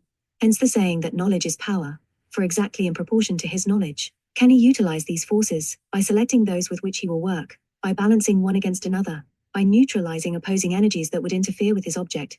He can calculate beforehand the result, and bring about what he predetermines. Understanding and manipulating causes, he can predict effects. And thus the very rigidity of nature, which seemed at first to paralyze human action, can be used to produce an infinite variety of results. Perfect rigidity in each separate force makes possible perfect flexibility in their combinations. For the forces being of every kind, moving in every direction, and each being calculable, a selection can be made, and the selected forces so combined as to yield any desired results. The object to be gained being determined, it can be infallibly obtained by a careful balancing of forces in the combination put together as a cause. But be it remembered, knowledge is requisite thus to guide events, to bring about desired results. The ignorant man stumbles helplessly along, striking himself against the immutable laws and seeing his efforts fail, while the man of knowledge walks steadily forward, foreseeing, causing, preventing, adjusting, and bringing about that at which he aims, not because he is lucky, but because he understands. The one is the toy, the slave of nature, whirled along by her forces. The other is her master, using her energies to carry him onwards in the direction chosen by his will. That which is true of the physical realm of law is true also of the moral and mental worlds, equally realms of law. Here also the ignorant is a slave, the sage is a monarch. Here also the inviolability, the immutability, that were regarded as paralyzing, are found to be the necessary conditions of sure progress and of clear-sighted direction of the future. Man can become the master of his destiny, only because that destiny lies in a realm of law, where knowledge can build up the science of the soul and place in the hands of man the power of controlling his future, of choosing alike his future circumstances. The knowledge of karma, that threatened to paralyze, becomes an inspiring, a supporting and uplifting force. Karma is then the law of causation, the law of cause and effect. It was put pointedly by the Christian initiate, verses Paul. Be not deceived, God is not mocked. For whatsoever a man soweth, that shall he also reap. Man is continually sending out forces on all the planes on which he functions. These forces effects of his past activities are causes which he sets going in each world he inhabits. They bring about certain definite effects both on himself and on others, and as these causes radiate forth from himself as center over the whole field of his activity, he is responsible for the results they bring about. As a magnet has its magnetic field, an area within which all its forces play, larger or smaller according to its strength, so has every man a field of influence, within which play the forces he emits, and these forces work in curves that return to their fourth sender, that re-enter the center whence they emerged. As the subject is a very complicated one, we will subdivide it, and then study the subdivisions one by one. 3 classes of energies are sent forth by man in his ordinary life, belonging respectively to the 3 worlds that he inhabits. Mental energies on the mental plane, giving rise to the causes we call thoughts, desire energies on the astral plane, giving rise to those we call desires, physical energies aroused by these, and working on the physical plane, giving rise to the causes we call actions. We have to study each of these in its workings, and to understand the class of effects to which each gives rise if we wish to trace intelligently the part that each plays in the perplexed and complicated combinations we set up, called in their totality our karma. When a man, advancing more swiftly than his fellows, gains the ability to function on higher planes, he then becomes the center of higher forces. But for the present, we may leave these out of account and confine ourselves to ordinary humanity, treading the cycle of reincarnation in the 3 worlds. In studying these 3 classes of energies, we shall have to distinguish between their effect on the man who generates them, and their effect on others who come within the field of his influence, for a lack of understanding on this point often leaves the student in a slough of hopeless bewilderment. Then we must remember that every force works on its own plane, and reacts on the planes below it in proportion to its intensity. The plane on which it is generated gives it its special characteristics, and in its reaction on lower planes, it sets up vibrations in their finer or coarser materials according to its own original nature. The motive which generates the activity determines the plane to which the force belongs. Next, it will be necessary to distinguish between the right karma, ready to show itself as inevitable events in the present life, the karma of character, showing itself in tendencies that are the outcome of accumulated experiences, and that are capable of being modified in the present life by the same power, the ego, that created them in the past, the karma that is now making, and will give rise to future events and future character. Further, we have to realize that while a man makes his own individual karma, he also connects himself thereby with others, thus becoming a member of various groups, family, national, racial, and as a member he shares in the collective karma of each of these groups. It will be seen that the study of karma is one of much complexity. However, by grasping the main principles of its working as set out above, a coherent idea of its general bearing may be obtained without much difficulty, and its details can be studied at leisure as opportunity offers. Above all, let it never be forgotten, whether details are understood or not, that each man makes his own karma, creating alike his own capacities and his own limitations, and that working at any time with these self-created capacities, and within these self-created limitations, he is still himself, the living soul, and can strengthen or weaken his capacities, enlarge or contract his limitations. The chains that bind him are of his own forging, and he can file them away or rivet them more strongly. The house he lives in is of his own building, and he can improve it, let it deteriorate, or rebuild it, as he will. We are ever working in plastic clay and can shape it to our fancy, but the clay hardens and becomes as iron, retaining the shape we gave it. A proverb from the Hifadesha runs, as translated by Sir Edwin Arnold: "Look, the clay dries into iron, but the potter molds the clay. Destiny today is master, man was master yesterday." Thus we are all masters of our tomorrows, however much we are hampered today by the results of our yesterdays. Let us now take in order the divisions already set out, under which karma may be studied: creator, and on those he influences. The first of these classes is composed of our thoughts. Thought is the most potent factor in the creation of human karma, for in thought, the energies of the self are working in mental matter, the matter which, in its finer kinds, forms the individual, vehicle, and even in its coarser kinds, responds swiftly to every vibration of self-consciousness. The vibrations which we call thought, the immediate activity of the thinker, give rise to forms of mind stuff, or mental images, which shape and mold his mental body. As we have already seen, every thought modifies this mental body, and the mental faculties in each successive life are made by the thinkings of the previous lives. A man can have no thought power, no mental ability, that he has not himself created by patiently repeated thinkings. On the other hand, no mental image that he has thus created is lost, but remains as material for faculty, and the aggregate of any group of mental images is built into a faculty which grows stronger with every additional thinking, or creation of a mental image of the same kind. Knowing this law, the man can gradually make for himself the mental character he desires to possess, and he can do it as definitely and as certainly as a bricklayer can build a wall.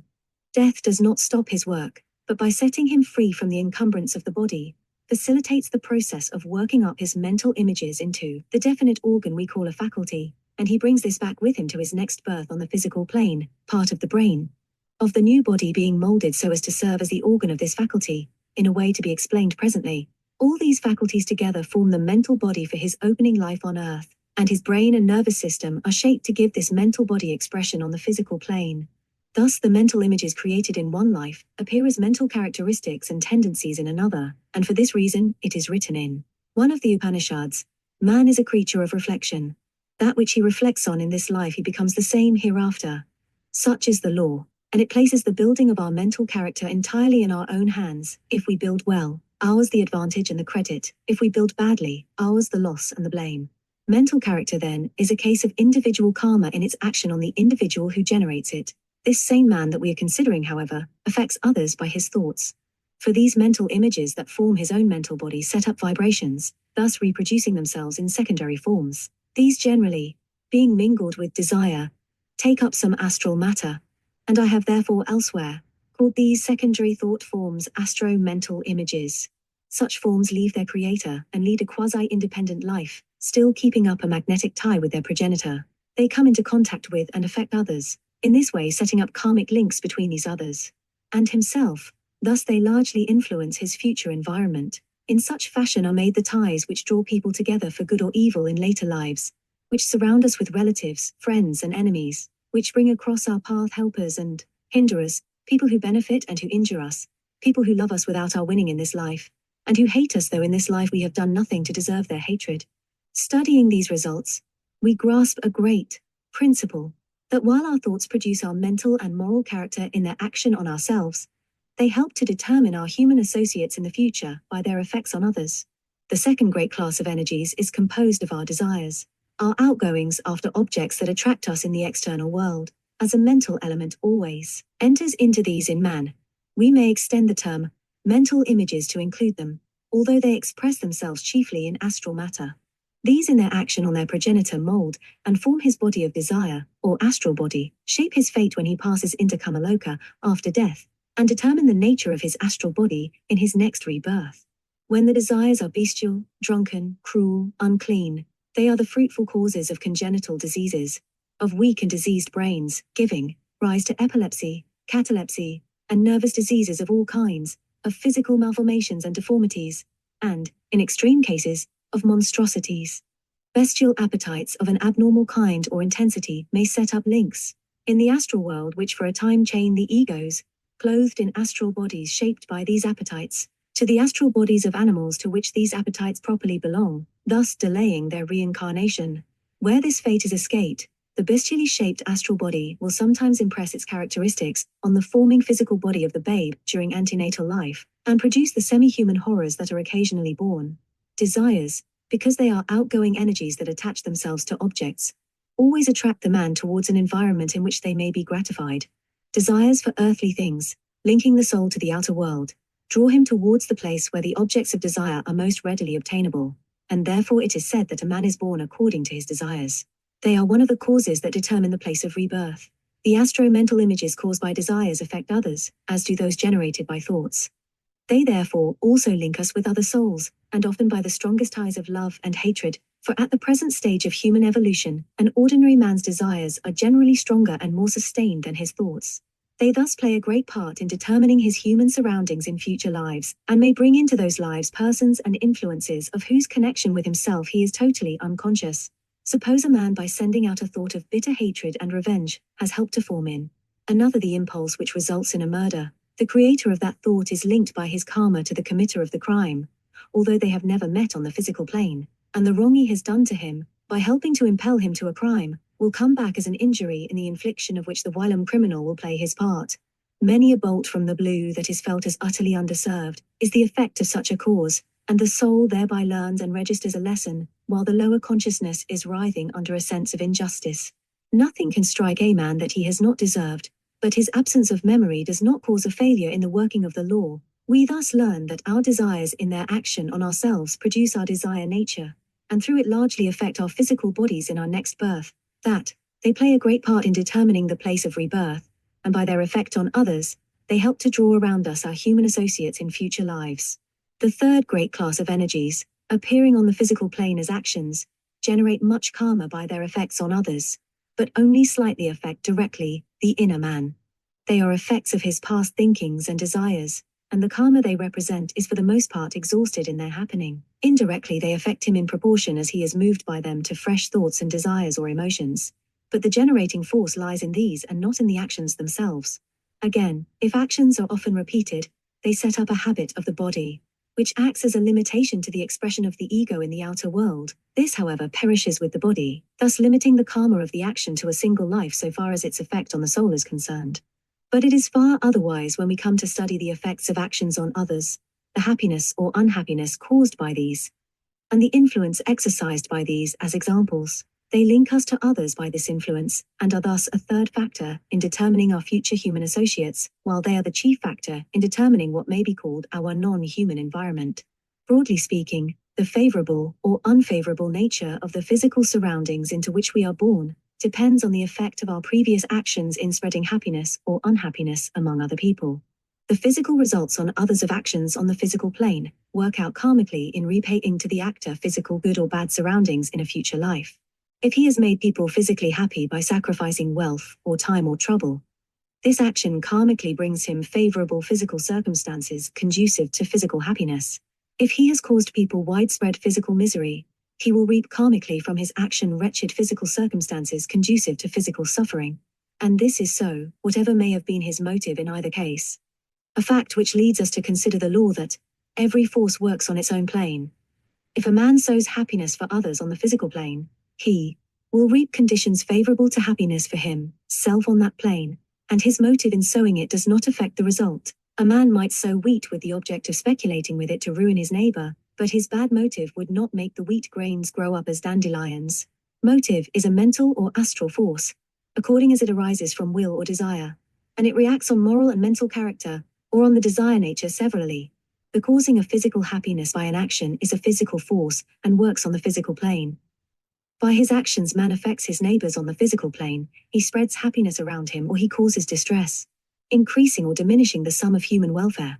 This increase or diminution of happiness may be due to very different motives, good, bad, or mixed. A man may do an act that gives widespread enjoyment from sheer benevolence, from a longing to give happiness to his fellow creatures. Let us say that from such a motive he presents a park to a town for the free use of its inhabitants. Another may do a similar act from mere ostentation, from desire to attract attention. From those who can bestow social honors, say, he might give it as purchase money for a title. A third may give a park from mixed motives, partly unselfish, partly selfish. The motives will severally affect these three men's characters in their future incarnations, for improvement, for degradation, for small results. But the effect of the action in causing happiness to large numbers of people does not depend on the motive of the giver. The people enjoy the park equally, no matter what may have prompted its gift, and this enjoyment, due to the action of the giver, establishes for him a karmic claim on nature, a debt due to him that will be scrupulously paid. He will receive a physically comfortable or luxurious environment, as he has given widespread physical enjoyment, and his sacrifice of physical wealth will bring him his due reward, the karmic fruit of his action. This is his right. But the use he makes of his position, the happiness he derives from his wealth and his surroundings, will depend chiefly on his character, and here again the just reward accrues to him, each seed bearing its appropriate harvest. Truly, the ways of karma are equal. It does not withhold from the bad man the result which justly follows from an action which spreads happiness, and it also deals out to him the deteriorated character earned by his bad motive, so that in the midst of wealth, he will remain discontented and unhappy. Nor can the good man escape physical suffering. If he causes physical misery by mistaken actions done from a good motive, the misery he caused will bring him misery in his physical surroundings, but his good motive, improving his character, will give him a source of perennial happiness within himself, and he will be patient and contented amid his troubles. Many a puzzle may be answered by applying these principles to the facts we see around us. These respective effects of motive and of the results or fruits of actions are due to the fact that each force has the characteristics of the plane on which it was generated, and the higher the plane, the more potent and the more persistent the force. Hence, motive is far more important than action, and a mistaken action done with a good motive is productive of more good to the doer than a well-chosen action done with a bad motive. The motive, reacting on the character, gives rise to a long series of effects, for the future actions guided by that Character will all be influenced by its improvement or its deterioration, whereas the action, bringing on its due physical happiness or unhappiness, according to its results on others, has in it no generating force, but is exhausted in its results. If bewildered as to the path of right action by a conflict of apparent duties, the knower of karma diligently tries to choose the best path, using his reason and his judgment to the utmost. He is scrupulously careful about his motive, eliminating selfish considerations and purifying his heart. Then he acts fearlessly, and if his action turn out to be a blunder, he willingly accepts the suffering which results from his mistake as a lesson, which will be useful in the future. Meanwhile, his high motive has ennobled his character for all time to come. This general principle that the force belongs to the plane on which it is generated is one of far-reaching import. If it be liberated with the motive of gaining physical objects, it works on the physical plane and attaches the actor to that plane. If it aim at devachanic objects, it works on the devachanic plane and attaches the actor thereto. If it have no motive save the divine service, it is set free on the spiritual plane, and therefore cannot attach the individual, since the individual is asking for nothing. The three kinds of karma. Ripe karma is that which is ready for reaping, and which is therefore inevitable. Out of all the karma of the past there is a certain amount which can be exhausted within the limits of a single life. There are some kinds of karma that are so incongruous that they could not be worked out in a single physical body, but would require very different types of body. For their expression, there are liabilities contracted towards other souls, and all these souls will not be in incarnation at the same time. There is karma that must be worked out in some particular nation or particular social position, while the same man has other karma that needs an entirely different environment. Part only therefore of his total karma can be worked out in a given life, and this part is selected by the great lords of karma, of whom something will presently be said. And the soul is guided to incarnate in a family, a nation, a place, a body, suitable for the exhaustion of that aggregate of causes which can be worked out together. This aggregate of causes fixes the length of that particular life, gives to the body its characteristics, its powers, and its limitations, brings into contact with the man the souls incarnated within that life period, to whom he has contracted obligations, surrounding him with relatives, friends, and enemies, marks out the social conditions into which he is born, with their accompanying advantages and disadvantages, selects the mental energies he can show forth by, molding the organization of the brain and nervous system with which he has to work, puts together the causes that result in troubles and joys in his outer career, and that can be brought into a single life. All this is the ripe karma, and this can be sketched out in a horoscope cast by a competent astrologer. In all this the man has no power of choice, all is fixed by the choices he has made in the past, and he must discharge to the uttermost farthing the liabilities he has contracted. The physical, astral, and mental bodies which the soul takes on for a new life period are, as we have seen, the direct result of his past, and they form a most important part of this ripe karma. They limit the soul on every side, and his past rises up in judgment against him, marking out the limitations which he has made for himself. Cheerfully to accept these, and diligently to work at their improvement, is the part of the wise man, for he cannot escape from them. There is another kind of ripe karma that is of very serious importance, that of inevitable actions.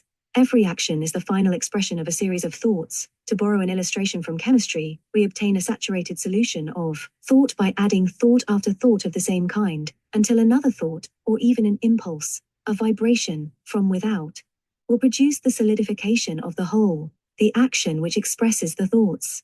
If we persistently reiterate thoughts of the same kind, say of revenge, we at last reach the point of saturation, and any impulse will solidify these into action, and a crime results. Or we may have persistently reiterated thoughts of help to another, to the point of saturation, and when the stimulus of opportunity touches us, they crystallize out as an act of heroism.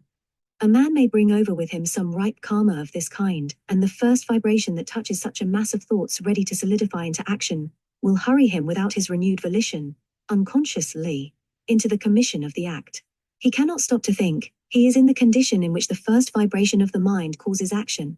Poised on the very point of balancing, the slightest impulse sends him over. Under these circumstances a man will marvel at his own commission of some crime, or at his own performance of some sublime act of self-devotion. He says, I did it without thinking, unknowing that he had thought so often that he had made that action inevitable. When a man has willed to do an act many times, he at last fixes his will irrevocably.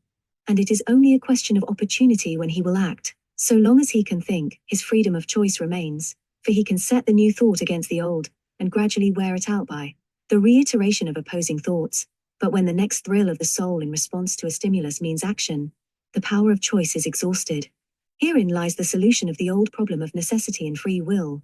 Man, by the exercise of free will, gradually creates necessities for himself. And between the two extremes lie all the combinations of free will and necessity, which make the struggles within ourselves, of which we are conscious. We are continually making habits by the repetitions of purposive actions guided by the will. Then the habit becomes a limitation, and we perform the action automatic, ally. Perhaps we are then driven to the conclusion that the habit is a bad one, and we begin laboriously to unmake it by thoughts of the opposite kind. And after many an inevitable lapse into it, the new thought current turns the stream, and we regain our full freedom, often again, gradually to make another fetter. So old thought forms persist and limit our thinking capacity, showing as individual and as national prejudices. The majority do not know that they are thus limited, and go on serenely in their chains, ignorant of their bondage. Those who learn the truth about their own nature become free. The constitution of our brain and nervous system is one of the most marked necessities in life. These we have made inevitable by our past thinkings, and they now limit us, and we often chafe against them. They can be improved slowly and gradually. The limits can be expanded, but they cannot be suddenly transcended. Another form of this ripe karma is where some past evil thinking has made a crust of evil habits around a man which imprisons him and makes an evil life. The actions are the inevitable outcome of his past, as just explained, and they have been held over, even through several lives, in consequence of those lives not offering opportunities for their manifestation. Meanwhile, the soul has been growing, and has been developing noble qualities. In one life, this crust of past evil is thrown out by opportunity, and because of this, the soul cannot show his later developments. Like a chicken, ready to be hatched, he is hidden within the imprisoning shell, and only the shell is visible to the external eye. After a time that karma is exhausted, and some, apparently fortuitous event, a word from a great breaks the shell and the soul comes forth free. These are the rare, sudden but permanent conversions, the miracles of divine grace, of which we hear, all perfectly intelligible to the knower of karma, and falling within the realm of law. The accumulated karma that shows itself as character is, unlike the ripe, always subject to modifications. It may be said to consist of tendencies, strong or weak, according to the thought force that has gone to their making, and these can be further strengthened or weakened by fresh streams of thought force sent to work with or against them. If we find in ourselves tendencies of which we disapprove, we can set ourselves to work to eliminate them. Often we fail to withstand a temptation, overborne by the strong outrushing stream of desire. But the longer we can hold out against it even, though we fail in the end, the nearer are we to overcoming it. Every such failure is a step towards success, for the resistance wears away part of the energy, and there is less of it available for the future. The karma which is in the course of making has been already studied. Collective karma. When a group of people is considered karmically, the play of karmic forces upon each as a member of the group introduces a new factor into the karma of the individual. We know that when a number of forces play on a point, the motion of the point is not in the direction of any one of these forces, but in the direction which is the result of their combination. So the karma of a group is the resultant of the interacting forces of the individuals composing it, and all the individuals are carried along in the direction of that resultant. An ego is drawn by his individual karma into a family, having set up in previous lives ties which closely connect him with some of the other egos composing it. The family has inherited property from a grandfather and is wealthy. An heir turns up, descended from the grandfather's elder brother, who had been supposed to have died childless, and the wealth passes to him and leaves the father of the family heavily indebted. It is quite possible that our ego had no connection in the past with this heir, to whom in past lives the father had contracted some obligation which has resulted in this catastrophe, and yet he is threatened with suffering by his action, being involved in the family karma. If, in his own individual past, there was a wrongdoing which can be exhausted by suffering caused by the family karma, he is left involved in it. If not, he is by some unforeseen circumstances lifted out of it, perchance by some benevolent stranger who feels an impulse to adopt and educate him, the stranger being one who in the past was his debtor. Yet more clearly does this come out in the working of such things as railway accidents, shipwrecks, floods, cyclones, etc. A train is wrecked, the catastrophe being immediately due to the action of the drivers, the guards, the railway directors, the makers or employees of that line, who, thinking themselves wronged, send clustering thoughts of discontent and anger against it as a whole. Those who have in their accumulated karma, but not necessarily in their ripe karma, the debt of a life suddenly cut short, may be allowed to drift into this accident and pay their debt. Another, intending to go by the train, but with no such debt in his past, is providentially saved by being late for it. Collective karma may throw a man into the troubles consequent on his nation going to war, and here again he may discharge debts of his past, not necessarily within the ripe karma of his then life. In no case can a man suffer that which he has not deserved, but, if an unforeseen opportunity should arise to discharge a past obligation, it is well to pay it, and be rid of it for evermore. The lords of karma are the great spiritual intelligences who keep the karmic records and adjust the complicated workings of karmic law. They are described by H.P. Blavatsky in The Secret Doctrine as the Lipika, the recorders of karma, and the Maharajas, and their hosts, who are the agents of karma upon earth. The Lipika are they who know the karmic record of every man, and who with omniscient wisdom select and combine portions of that record to form the plan of a single life. They give the idea of the physical body, which is to be the garment of the reincarnating soul, expressing his capacities and his limitations. This is taken by the Maharajas and worked into a detailed model, which is committed to one of their inferior agents to be copied. This copy is the etheric double, the matrix of the dense body, the materials for these being drawn from the mother, and subject to physical heredity. The race, the country, the parents are chosen for their capacity to provide suitable materials for the physical body of the incoming ego, and suitable surroundings for his early life. The physical heredity of the family affords certain types, and has evolved certain peculiarities of material combinations. Hereditary diseases, hereditary finenesses of nervous organization, imply definite combinations of physical matter, capable of transmission. An ego who has evolved peculiarities in his mental and astral bodies, needing special physical peculiarities for their expression, is guided to parents whose physical heredity enables them to meet these requirements. Thus, an ego with high artistic faculties devoted to music would be guided to take his physical body in a musical family, in which the materials supplied for building the etheric double and the dense body would have been made ready to adapt themselves to his needs, and the hereditary type of nervous system would furnish the delicate apparatus necessary for the expression of his faculties. An ego of very evil type would be guided to a coarse and vicious family, whose bodies were built of the coarsest combinations, such as would make a body able to respond to the impulses from his mental and astral bodies. An ego who had allowed his astral body and lower mind to lead him into excesses, and had yielded to drunkenness, for instance, would be led to incarnate in a family whose nervous systems were weakened by excess, and would be born from drunken parents, who would supply diseased materials for his physical envelope. The guidance of the lords of karma thus adjusts means to ends, and ensures the doing of justice. The ego brings with him his karmic possessions of faculties and desires, and he receives a physical body suited to be their vehicle.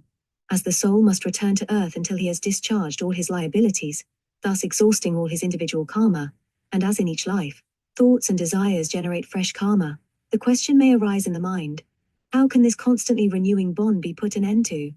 How can the soul attain his liberation? Thus we come to the ending of karma, and have to investigate how this may be. The binding element in karma is the first thing to be clearly grasped. The outward-going energy of the soul attaches itself to some object, and the soul is drawn back by this tie to the place where that attachment may be realized by union with the object of desire. So long as the soul attaches himself to any object, he must be drawn to the place where that object can be enjoyed. Good karma binds the soul as much as does bad, for any desire, whether for objects here or in devotion, must draw the soul to the place of its gratification. Action is prompted by desire. An act is done not for the sake of doing the act, but for the sake of obtaining by the act something that is desired, of acquiring its results, or, as it is technically called, of enjoying its fruit. Men work, not because they want to dig, or build, or weave, but because they want the fruits of digging, building and weaving, in the shape of money or of goods. A barrister pleads, not because he wants to set forth the dry details of a case, but because he wants wealth, fame, and rank. Men around us on every side are laboring for something, and the spur to their activity lies in the fruit it brings them, and not in the labor. Desire for the fruit of action moves them to activity, and enjoyment of that fruit rewards their exertions. Desire is, then, the binding element in karma, and when the soul no longer desires any object in earth or in heaven, is tied to the wheel of reincarnation. That turns in the three worlds is broken.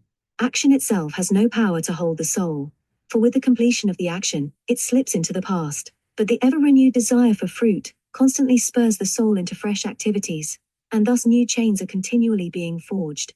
Nor should we feel any regret when we see men constantly driven to action by the whip of desire, for desire overcomes sloth, laziness, inertia, and prompts men to the activity that yields them experience. Note the savage, Idly dozing on the grass, he is moved to activity by hunger, the desire for food, and is driven to exert patience, skill, and endurance to gratify his desire. Thus he develops mental qualities, but when his hunger is satisfied, he sinks again into a dozing animal. How entirely have mental qualities been evolved by the promptings of desire, and how useful have proved desire's tour fame, for posthumous renown. Until man is approaching divinity, he needs the urgings of desires, and the desires simply grow purer and less selfish as he climbs upwards. But nonetheless desires bind him to rebirth, and if he would be free he must destroy them. When a man begins to long for liberation, he is taught to practice renunciation of the fruits of action. That is, he gradually eradicates in himself the wish to possess any object. He at first voluntarily and deliberately denies himself the object, and thus habituates himself to do contentedly without it. After a time he no longer misses it, and he finds the desire for it is disappearing from his mind. At this stage he is very careful not to neglect any work which is duty, because he has become indifferent to the results it brings to him, and he trains himself in discharging every duty with earnest attention, while remaining entirely indifferent to the fruits it brings forth. When he attains perfection in this, and neither desires nor dislikes any object, he ceases to generate karma, ceasing to ask anything from the earth, or from devotion. He is not drawn to either. He wants nothing that either can give him, and all links between himself and them are broken off. This is the ceasing of individual karma, so far as the generation of new karma is concerned, but the soul has to get rid of old chains, as well as to cease from the forging of new, and these old chains must either be allowed to wear out gradually, or must be broken deliberately.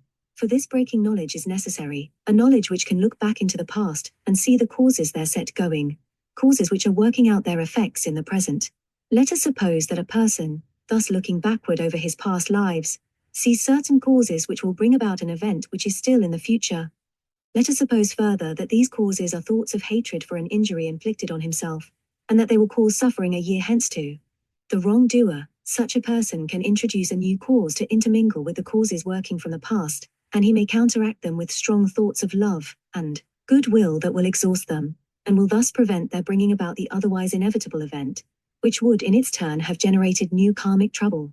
Thus he may neutralize forces coming out of the past by sending against them forces equal and opposite, and may in this way burn up his karma by knowledge.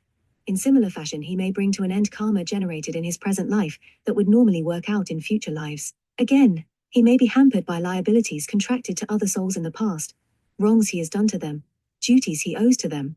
By the use of his knowledge he can find those souls, whether in this world or in either of the other two, and seek opportunities of serving them. There may be a soul incarnated during his own life period to whom he owes some karmic debt.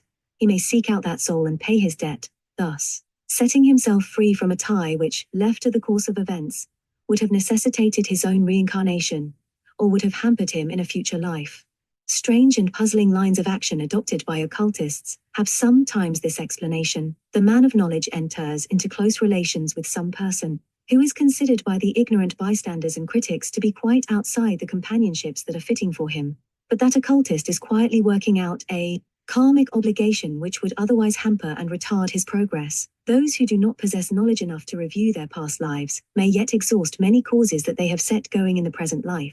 They can carefully go over all that they can remember, and note where they have wronged any or where any has wronged them, exhausting the first cases by pouring out thoughts of love and service, and performing acts of service to the injured person, where possible on the physical plane also, and in the second cases, sending forth thoughts of pardon and goodwill. Thus they diminish their karmic liabilities, and bring nearer the day of liberation. Unconsciously, pious people who obey the precept of all great teachers of religion to return good for evil are exhausting karma generated in the present that would otherwise work out in the future. No one can weave with them a bond of hatred if they refuse to contribute any strands of hatred to the weaving, and persistently neutralize every force of hatred with one of love. Let a soul radiate in every direction love and compassion, and thoughts of hatred can find nothing to which they can attach themselves. The prince of this world cometh and hath nothing in me. All great teachers knew the law, and based on it their precepts, and those who through reverence and devotion to them obey their directions profit under the law, although they know nothing of the details of its working. An ignorant man who carries out faithfully the instructions given him by a scientist can obtain results by his working with the laws of nature, despite his ignorance of them, and the same principle holds good in worlds beyond the physical. Many who have not time to study, and who perforce accept on the authority of experts rules which guide their daily conduct in life, may thus unconsciously be discharging their karmic liabilities. In countries where reincarnation and karma are taken for granted by every peasant and laborer, the belief spreads a certain quiet acceptance of inevitable troubles that conduces much to the calm and contentment of ordinary life. A man overwhelmed by misfortunes rails neither against God nor against his neighbors, but regards his troubles as the results of his own past mistakes and ill-doings. He accepts them resignedly and makes the best of them, and thus escapes much of the worry and anxiety with which those who know not the law aggravate troubles already sufficiently heavy. He realizes that his future lives depend on his own exertions, and that the law which brings him pain will bring him joy just as inevitably if he sows the seed of good. Hence a certain large patience, and a philosophic view of life, tending directly to social stability, and to general contentment. The poor and ignorant do not study profound and detailed metaphysics, but they grasp thoroughly these simple principles, that every man is reborn on earth time after time, and that each successive life is molded by those that precede it. To them rebirth is as sure, and as inevitable as the rising and setting of the sun. It is part of the course of nature, against which it is idle to repine or to rebel. When Theosophy has restored these ancient truths to their rightful place in Western thought, they will gradually work their way among all classes of society in Christendom, spreading understanding of the nature of life and acceptance of the results of the past. Then too will vanish the restless discontent, which arises chiefly from the impatient and hopeless feeling that life is unintelligible, unjust, and unmanageable, and it will be replaced by the quiet, strength, and patience which come from an illumined intellect and a knowledge of the law, and which characterize the reasoned and balanced activity of those who feel that they are building for eternity. Chapter 10. The Law of Sacrifice. The study of the law of sacrifice follows naturally on the study of the law of karma, and the understanding of the former, it was once remarked by a master, is as necessary for the world as the understanding of the latter. By an act of self-sacrifice the Logos became manifest for the emanation of the universe. By sacrifice the universe is maintained, and by sacrifice man reaches perfection. Hence every religion that springs from the ancient wisdom has sacrifice as a central teaching, and some of the profoundest truths of occultism are rooted in the law of sacrifice. An attempt to grasp, however feebly, the nature of the sacrifice of the Logos may prevent us from falling into the very general mistake that sacrifice is an essentially painful thing, whereas the very essence of sacrifice is a voluntary and glad pouring forth of life that others may share in it, and pain only arises when there is discord in the nature of the sacrificer, between the higher whose joy is in giving, and the lower whose satisfaction lies in grasping and in holding. It is that discord alone that introduces the element of pain, and in the supreme perfection, in the Logos, no discord could arise. The one is the perfect chord of being, of infinite melodious concords, all tuned to a single note, in which life and wisdom and bliss are blended into one keynote of existence. The sacrifice of the Logos lay in his voluntarily circumscribing his infinite life, in order that he might manifest, symbolically, in the infinite ocean of light, with center everywhere and with circumference nowhere, there arises a full-orbed sphere of living light, a Logos, and the surface of that sphere is his will to limit himself, that he may become manifest. His veil, in which he encloses himself, that within it a universe may take form. That for which the sacrifice is made, is not yet in existence. Its future being lies in the thought of the Logos alone. To him it owes its conception, and will owe its manifold life. Diversity could not arise in the partless Brahman save for this voluntary sacrifice of deity taking on himself form, in order to emanate myriad forms each dowered with a spark of his life, and therefore with the power of evolving into his image. The primal sacrifice that causes the birth of beings, is named action, karma, is said. And this coming forth into activity from the bliss of the perfect repose of self-existence, has ever been recognized as the sacrifice of the Logos. That sacrifice continues throughout the term of the universe, for the life of the Logos is the sole support of every separated life, and he limits his life in each of the myriad forms to which he gives birth, bearing all the restraints and limitations implied in each form.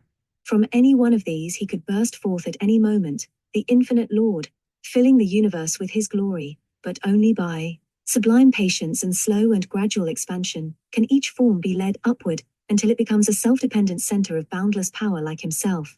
Therefore does he cabin himself in forms, and bear all imperfections till perfection is attained, and his creature is like unto himself and one with him, but with its own thread of memory.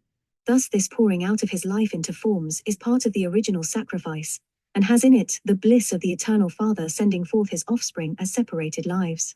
that each may evolve an identity that shall never perish, and yield its own note blended with all others to swell the eternal song of bliss, intelligence, and life. This marks the essential nature of sacrifice. Whatever other elements may become mixed with the central idea, it is the voluntary pouring out of life that others may partake of it, to bring others into life, and to sustain them in it till they become self-dependent. And this is but one expression of divine joy.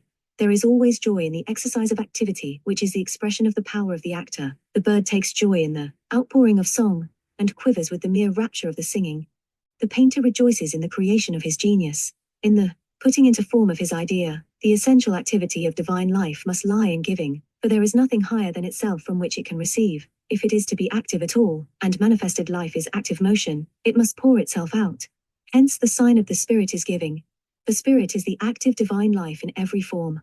But the essential activity of matter, on the other hand, lies in receiving. By receiving life impulses, it is organized into forms. By receiving them, these are maintained. On their withdrawal, they fall to pieces.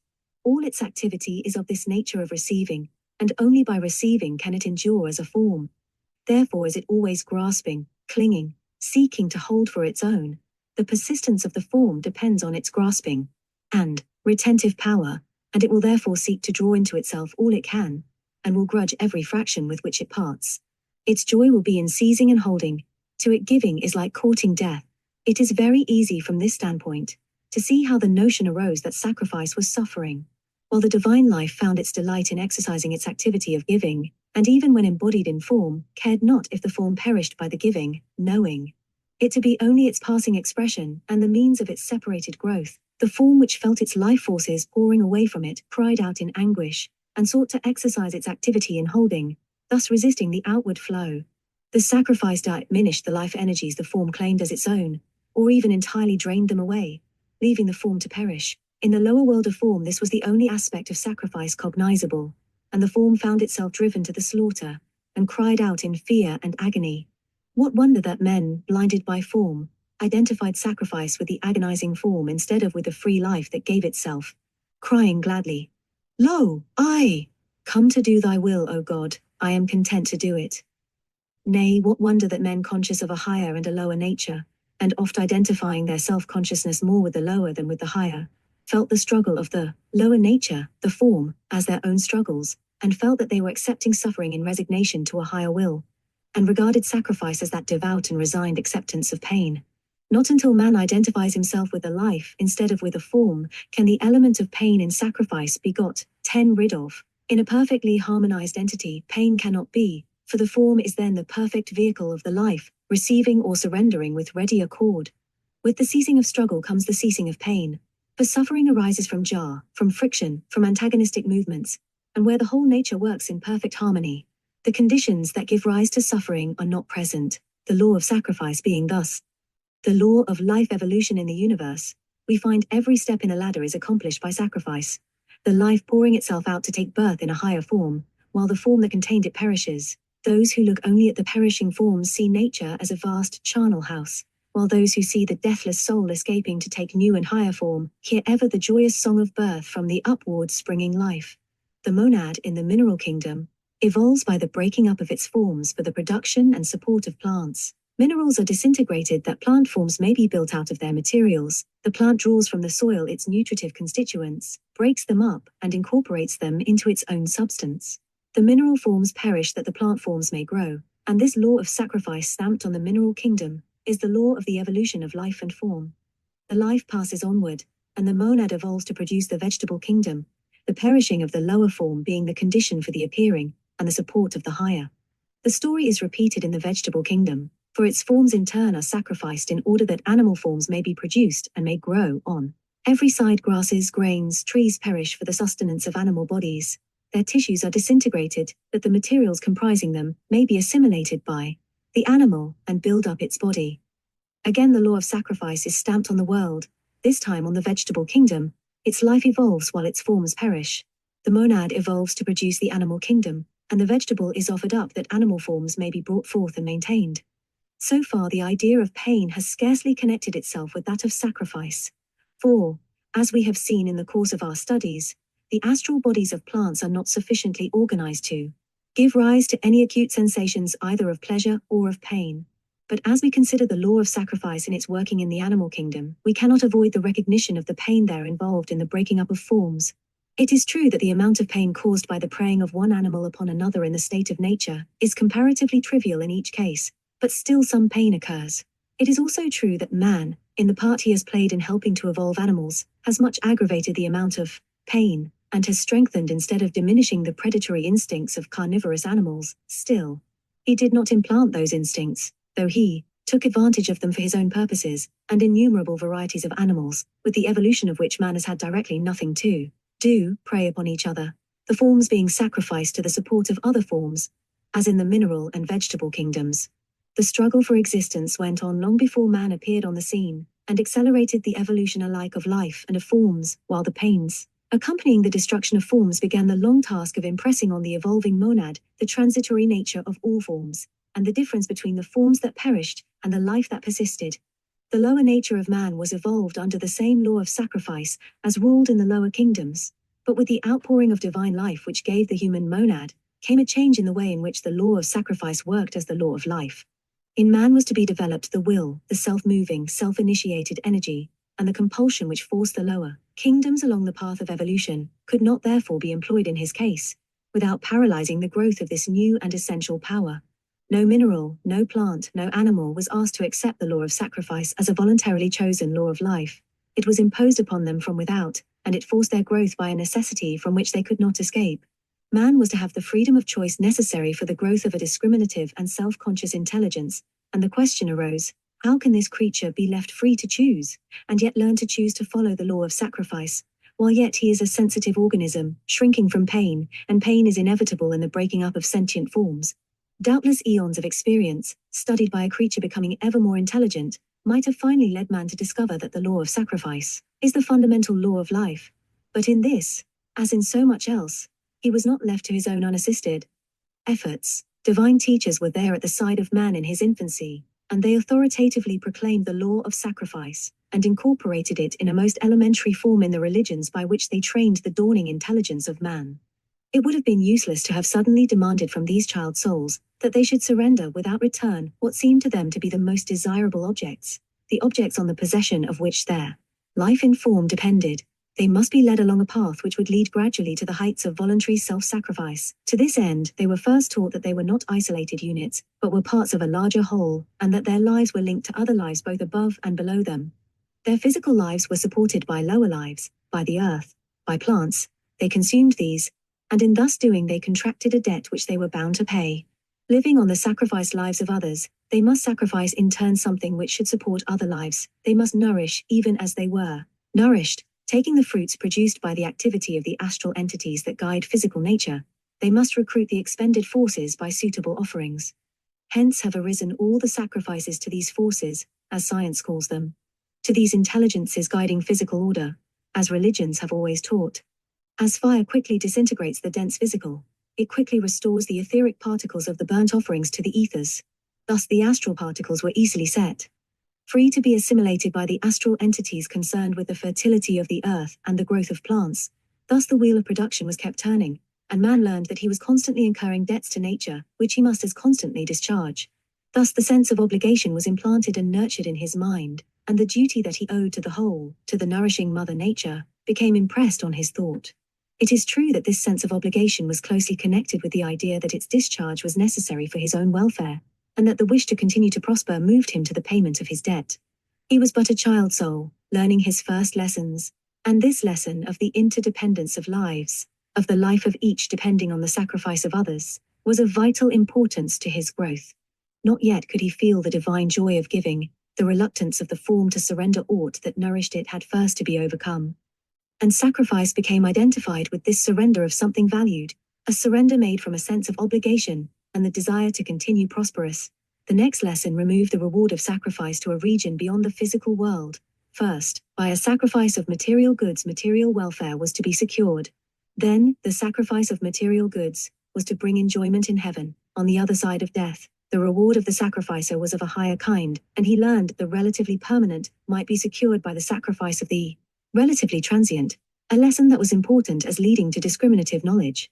The clinging of the form to physical objects was exchanged for a clinging to heavenly joys. In all exoteric religions we find this educative process resorted to by the wise ones, too wise to expect from child souls the virtue of unrewarded heroism, and content with a sublime patience to coax their wayward charges slowly along a pathway that was a thorny and a stony one to the lower nature. Gradually men were induced to subjugate the body, to overcome its sloth by the regular daily performance of religious rites, often burdensome in their nature, and to regulate its activities by directing them into useful channels. They were trained to conquer the form and to hold it in subjection to the life, and to accustom the body to yield itself to works of goodness and charity in obedience to the demands of the mind, even while that mind was chiefly stimulated by a desire to enjoy reward in heaven. We can see among the Hindus, the Persians, the Chinese, how men were taught to recognize their manifold obligations, to make the body yield dutiful sacrifice of obedience and reverence to ancestors, to parents, to elders, to bestow charity with courtesy, and to show kindness to all. Slowly men were helped to evolve both heroism and self-sacrifice to a high degree, as witnessed the martyrs who joyfully flung their bodies to torture and death, rather than deny their faith, or be false to their creed. They looked indeed for a crown of glory in heaven, as a recompense for the sacrifice of the physical form. But it was much to have overcome the clinging to that physical form, and to have made the invisible world so real, that it outweighed the visible. The next step was achieved when the sense of duty was definitely established, when the sacrifice of the lower to the higher was seen to be right, apart from all question of a reward to be received in another world, when the obligation owed by the part to the whole was recognized, and the yielding of service by the form that existed by the service of others, was felt to be justly due without any claim to wages being established thereby. Then man began to perceive the law of sacrifice as the law of life, and voluntarily to associate himself with it, and he began to learn to disjoin himself in idea from the form he dwelt in, and to identify himself with the evolving life. This gradually led him to feel a certain indifference to all the activities of form, save as they consisted in duties that ought to be done, and to regard all of them as mere channels for the life activities that were due to the world, and not as activities performed by him with any desire for their results. Thus he reached the point already noted, when karma attracting him to the three worlds ceased to be generated, and he turned the wheel of existence because it ought to be turned, and not because its revolution brought any desirable object to himself. The full recognition of the law of sacrifice, however, lifts man beyond the mental plane, whereon duty is recognized as duty, as what ought to be done because it is owed, to that higher plane of buddhi where all selves are felt as one, and where all activities are poured out for the use of all, and not for the gain of a separated self. Only on that plane is the law of sacrifice felt as a joyful privilege, instead of only recognized intellectually as true and just. On the Buddhic plane man clearly sees that life is one, that it streams out perpetually as the free outpouring of the love of the Logos, that life holding itself separate is a poor and a mean thing at best, and an ungrateful one to boot. There the whole heart rushes upwards to the Logos in one strong surge of love and worship, and gives itself in joyfulest self-surrender to be a channel of his life and love to the world, to be a carrier of his light, a messenger of his compassion, a worker in his realm, that appears as the only life worth living, to hasten human evolution, to serve the good law, to lift part of the heavy burden of the world. That seems to be the very gladness of the Lord himself. From this plane only can a man act as one of the saviors of the world, because on it he is one with the selves of all, identified with humanity where it is one. His strength, his love, his life, can flow downwards into any or into every separated self. He has become a spiritual force, and the available spiritual energy of the world system is increased by the pouring into it of his life. The forces he used to expend on the physical, astral, and mental planes, seeking things for his separated self, are now all gathered up in one act of sacrifice, and, transmuted thereby into spiritual energy, they pour down upon the world a spiritual life. This transmutation is wrought by the motive which determines the plane on which the energy is set free. If a man's motive be the gain of physical objects, the energy liberated works only on the physical plane. If he desire astral objects, he liberates energy on the astral plane. If he seek mental joys, his energy functions on the mental plane. But if he sacrifice himself to be a channel of the Logos, he liberates energy on the spiritual plane, and it works everywhere with the potency and keenness of a spiritual force. For such a man, action and inaction are the same, for he does everything while doing nothing. He does nothing while doing everything. For him, high and low, great and small are the same. He fills any place that needs filling, and the Logos is alike in every place and in every action. He can flow into any form, he can work along any line, he knows not any longer choice or difference. His life by sacrifice has been made one with the life of the Logos. He sees God in everything and everything in God.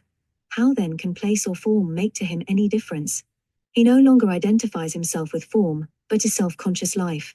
Having nothing, he possesseth all things, asking for nothing, everything flows into him.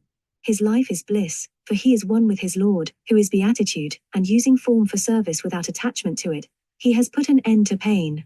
Those who grasp something of the wonderful possibilities which open out before us as we voluntarily associate ourselves with the law of sacrifice, will wish to begin that voluntary association long ere they can rise to the heights just dimly sketched. Like other deep spiritual truths, it is eminently practical in its application to daily life, and none who feel its beauty need hesitate to begin to work with it. When a man resolves to begin the practice of sacrifice, he will train himself to open every day with an act of sacrifice, the offering of himself, ere the day's works begins. To him to whom he gives his life, his first waking thought will be this dedication of all his power to his Lord. Then each thought, each word, each action in daily life will be done as a sacrifice, not for its fruit, not even as duty, but as the way in which at the moment his Lord can be served. All that comes will be accepted as the expression of his will. Joys, troubles, anxieties, successes, failures, all to him are welcome as marking out his path of service. He will take each happily as it comes, and offer it as a sacrifice. He will loose each happily as it goes, since its going shows that his Lord has no longer need for it. Any powers he has he gladly uses for service. When they fail him, he takes their failure with happy equanimity, since they are no longer available he cannot give them.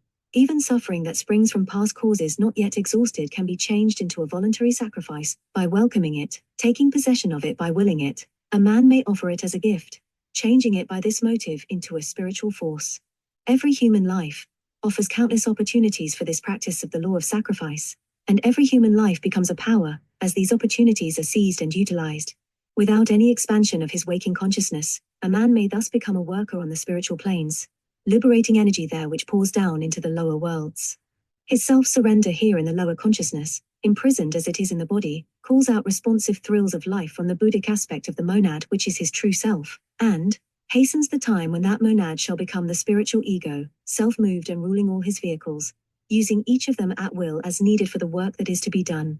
In no way can progress be made so rapidly, and the manifestation of all the powers latent in the monad be brought about so quickly, as by the understanding and the practice of the law of sacrifice. Therefore was it called by a master, the law of evolution for the man. It has indeed profounder and more mystic aspects than any touched on here, but these will unveil themselves without words to the patient and loving heart, whose life is all a sacrificial offering. There are things that are heard only in stillness. There are teachings that can be uttered only by the voice of the silence. Among these are the deeper truths rooted in the law of sacrifice. Chapter 11, Man's Ascent. So stupendous is the ascent up which some men have climbed, and some are climbing, that when we scan it by an effort of the imagination we are apt to recoil, wearied in thought by the mere idea of that long journey. From the embryonic soul of the lowest savage to the liberated and triumphant perfected spiritual soul of the divine man, it seems scarcely credible that the one can contain in it all that is expressed in the other, and that the difference is but a difference. In evolution, that one is only at the beginning, and the other at the end of man's ascent.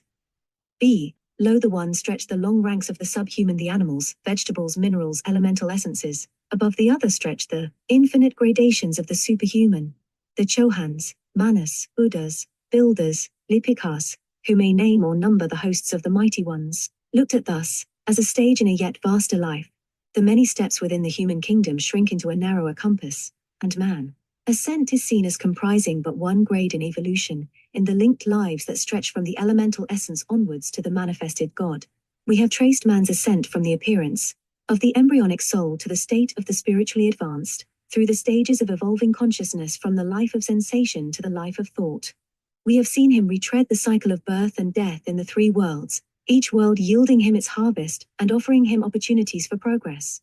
We are now in a position to follow him into the final stages of his human evolution, stages that lie in the future for the vast bulk of our humanity, but that have already been trodden by its eldest children, and that are being trodden by a slender number of men and women in our own day. These stages have been classified under two headings. The first are spoken of as constituting the probationary path, while the later ones are included in the path proper, or the path of discipleship. We will take them in their natural order. As a man's intellectual, moral, and spiritual nature develops, he becomes more and more conscious of the purpose of human life, and more eager to accomplish that purpose in his own person. Repeated longings for earthly joys, followed by full possession and by subsequent weariness, have gradually taught him the transient and unsatisfactory nature of earth's best gifts. So often has he striven for, gained, enjoyed, been satiated, and finally nauseated, that he turns away discontented from all that earth can offer. What doth it profit? Sighs the wearied soul. All is vanity and vexation. Hundreds, yea, thousands of times have I possessed, and finally have found disappointment even in possession. These joys are illusions, as bubbles on the stream, fairy-colored, rainbow-hued, but bursting at a touch. I am athirst for realities. I have had enough of shadows. I pant for the eternal and the true, for freedom from the limitations that hem me in, that keep me a prisoner amid these changing shows. This first cry of the soul for liberation is the result of the realization that, were this earth all that poets have dreamed it, were every evil swept away, every sorrow put an end to, every joy intensified, every beauty enhanced, were everything raised to its point of perfection, he would still be aweary of it, would turn from it void of desire. It has become to him a prison, and, let it be decorated as it may, he pants for the free and limitless air beyond its enclosing walls. Nor is heaven more attractive to him than earth, of that too he is aweary. Its joys have lost their attractiveness. Even its intellectual and emotional delights no longer satisfy. They also come and go, impermanent, like the contacts of the senses. They are limited, transient, unsatisfying. He is tired of the changing. From very weariness he cries out for liberty. Sometimes this realization of the worthlessness of earth and heaven is at first but as a flashing consciousness, and the external worlds reassert their empire, and the glamour of their elusive joys again laps the soul into content. Some lives even may pass, full of noble work and unselfish achievement, of pure thoughts and lofty deeds, ere this realization of the emptiness of all that is phenomenal becomes the permanent attitude of the soul. But sooner or later the soul once and forever breaks with earth and heaven as incompetent to satisfy his needs, and this definite turning away from the transitory, this definite will to reach the eternal, is the gateway to the probationary path. The soul steps off the highway of evolution to breast the steeper climb up the mountainside, resolute to escape from the bondage of earthly and heavenly lives, and to reach the freedom of the upper air. The work which has to be accomplished by the man who enters on the probationary path is entirely mental and moral. He has to bring himself up to the point at which he will be fit to meet his master face to face, but the very words his master need explanation. There are certain great beings belonging to our race who have completed their human evolution, and to whom allusion has already been made as constituting a brotherhood, and as guiding and forwarding the development of the race. These great ones, the masters, voluntarily incarnate in human bodies in order to form the connecting link between human and superhuman beings, and they permit those who fulfill certain conditions to become their disciples, with the object of hastening their evolution, and thus qualifying themselves to enter the great brotherhood, and to assist in its glorious and beneficent work for man. The masters ever watch the race, and mark any who by the practice of virtue, by unselfish labor for human good, by intellectual effort turn to the service of man, by sincere devotion, piety, and purity, draw ahead of the mass of their fellows, and render themselves capable of receiving spiritual assistance beyond that shed down on mankind as a whole. If an individual is to receive special help, he must show special receptivity, for the masters are the distributors of the spiritual energies that help on human evolution, and the use of these for the swifter growth of a single soul is only permitted when that soul shows a capacity for rapid progress, and can thus be quickly fitted to become a helper of the race, returning to it the aid that had been afforded to himself. When a man by his own efforts, utilizing to the full all the general help coming to him through religion and philosophy, has struggled onwards to the front of the advancing human wave, and when he shows a loving, selfless, helpful nature, then he becomes a special object of attention to the watchful guardians of the race, and opportunities are put in his way to test his strength and call forth his intuition. In proportion as he successfully uses these, he is yet further helped, and glimpses are afforded to him of the true life, until the unsatisfactory and unreal nature of mundane existence presses more and more on the soul, with the result already mentioned, the weariness which makes him long for freedom and brings him to the gateway of the probationary path. His entrance on this path places him in the position of a disciple or chela, on probation, and some one master takes him under his care, recognizing him as a man who has stepped out of the highway of evolution, and seeks the teacher who shall guide his steps along the steep and narrow path which leads to liberation. That teacher is awaiting him at the very entrance of the path, and even though the neophyte knows not his teacher knows him, sees his efforts, directs His steps leads him into the conditions that best observe his progress, watching over him with the tender solicitude of a mother, and with the wisdom born of perfect insight. The road may seem lonely and dark, and the young disciple may fancy himself deserted, but a friend who sticketh closer than a brother is ever at hand, and the help withheld from the senses is given to the soul. There are 4 definite qualifications that the probationary Chela must set himself to acquire, that are by the wisdom of the great brotherhood laid down as the conditions of full discipleship. They are not asked for in perfection, but they must be striven for and partially possessed ere initiation is permitted. The first of these is the discrimination between the real and the unreal, which has been already dawning on the mind of the pupil, and which drew him to the path on which he has now entered. The distinction growls clear and sharply, defined in his mind, and gradually frees him to a great extent from the fetters which bind him. For the second qualification, indifference to external things, comes naturally in the wake of discrimination, from the clear perception of their worthlessness. He learns that the weariness which took all the savor out of life was due to the disappointments constantly arising from his search for satisfaction in the unreal, when only the real can content the soul, that all forms are unreal and without stability, changing ever under the impulses of life, and that nothing is real but the one life that we seek for and love unconsciously under its many veils. This discrimination is much stimulated by the rapidly changing circumstances into which a disciple is generally thrown, with a view of pressing on him strongly the instability of all external things. The lives of a disciple are generally lives of storm and stress, in order that the qualities which are normally evolved in a long succession of lives in the 3 worlds may in him be forced into swift growth, and quickly brought to perfection. As he alternates rapidly from joy to sorrow, from peace to storm, from rest to toil, he learns to see in the changes the unreal forms, and to feel through all a steady, unchanging life. He grows indifferent to the presence or the absence of things that thus come and go, and more he fixes his gaze on the changeless reality that is ever present. While he is thus gaining in insight and stability, he works also at the development of the third qualification, the 6 mental attributes that are demanded from him ere he may enter on the path itself. He need not possess them all perfectly, but he must have them all partially present, at least ere he will be permitted to pass onward. First he must gain control over his thoughts, the progeny of the restless, unruly mind, hard to curb as the wind. Steady, daily practice in meditation, in concentration, had begun to reduce this mental rebel to order ere he entered on the probationary path, and the disciple now works with concentrated energy to complete the task, knowing that the great increase in thought power that will accompany his rapid growth will prove a danger both to others and to himself, unless the developing force be thoroughly under his control. Better give a child dynamite as a plaything, than place the creative powers of thought in the hands of the selfish and the ambitious. Secondly, the young Chela must add outward self-control to inner, and must rule his speech and his actions as rigidly as he rules his thoughts. As the mind obeys the soul, so must the lower nature obey the mind. The usefulness of the disciple in the outer world depends as much on the pure and noble example set by his visible life, as his usefulness in the inner world depends on the steadiness and strength of his thoughts.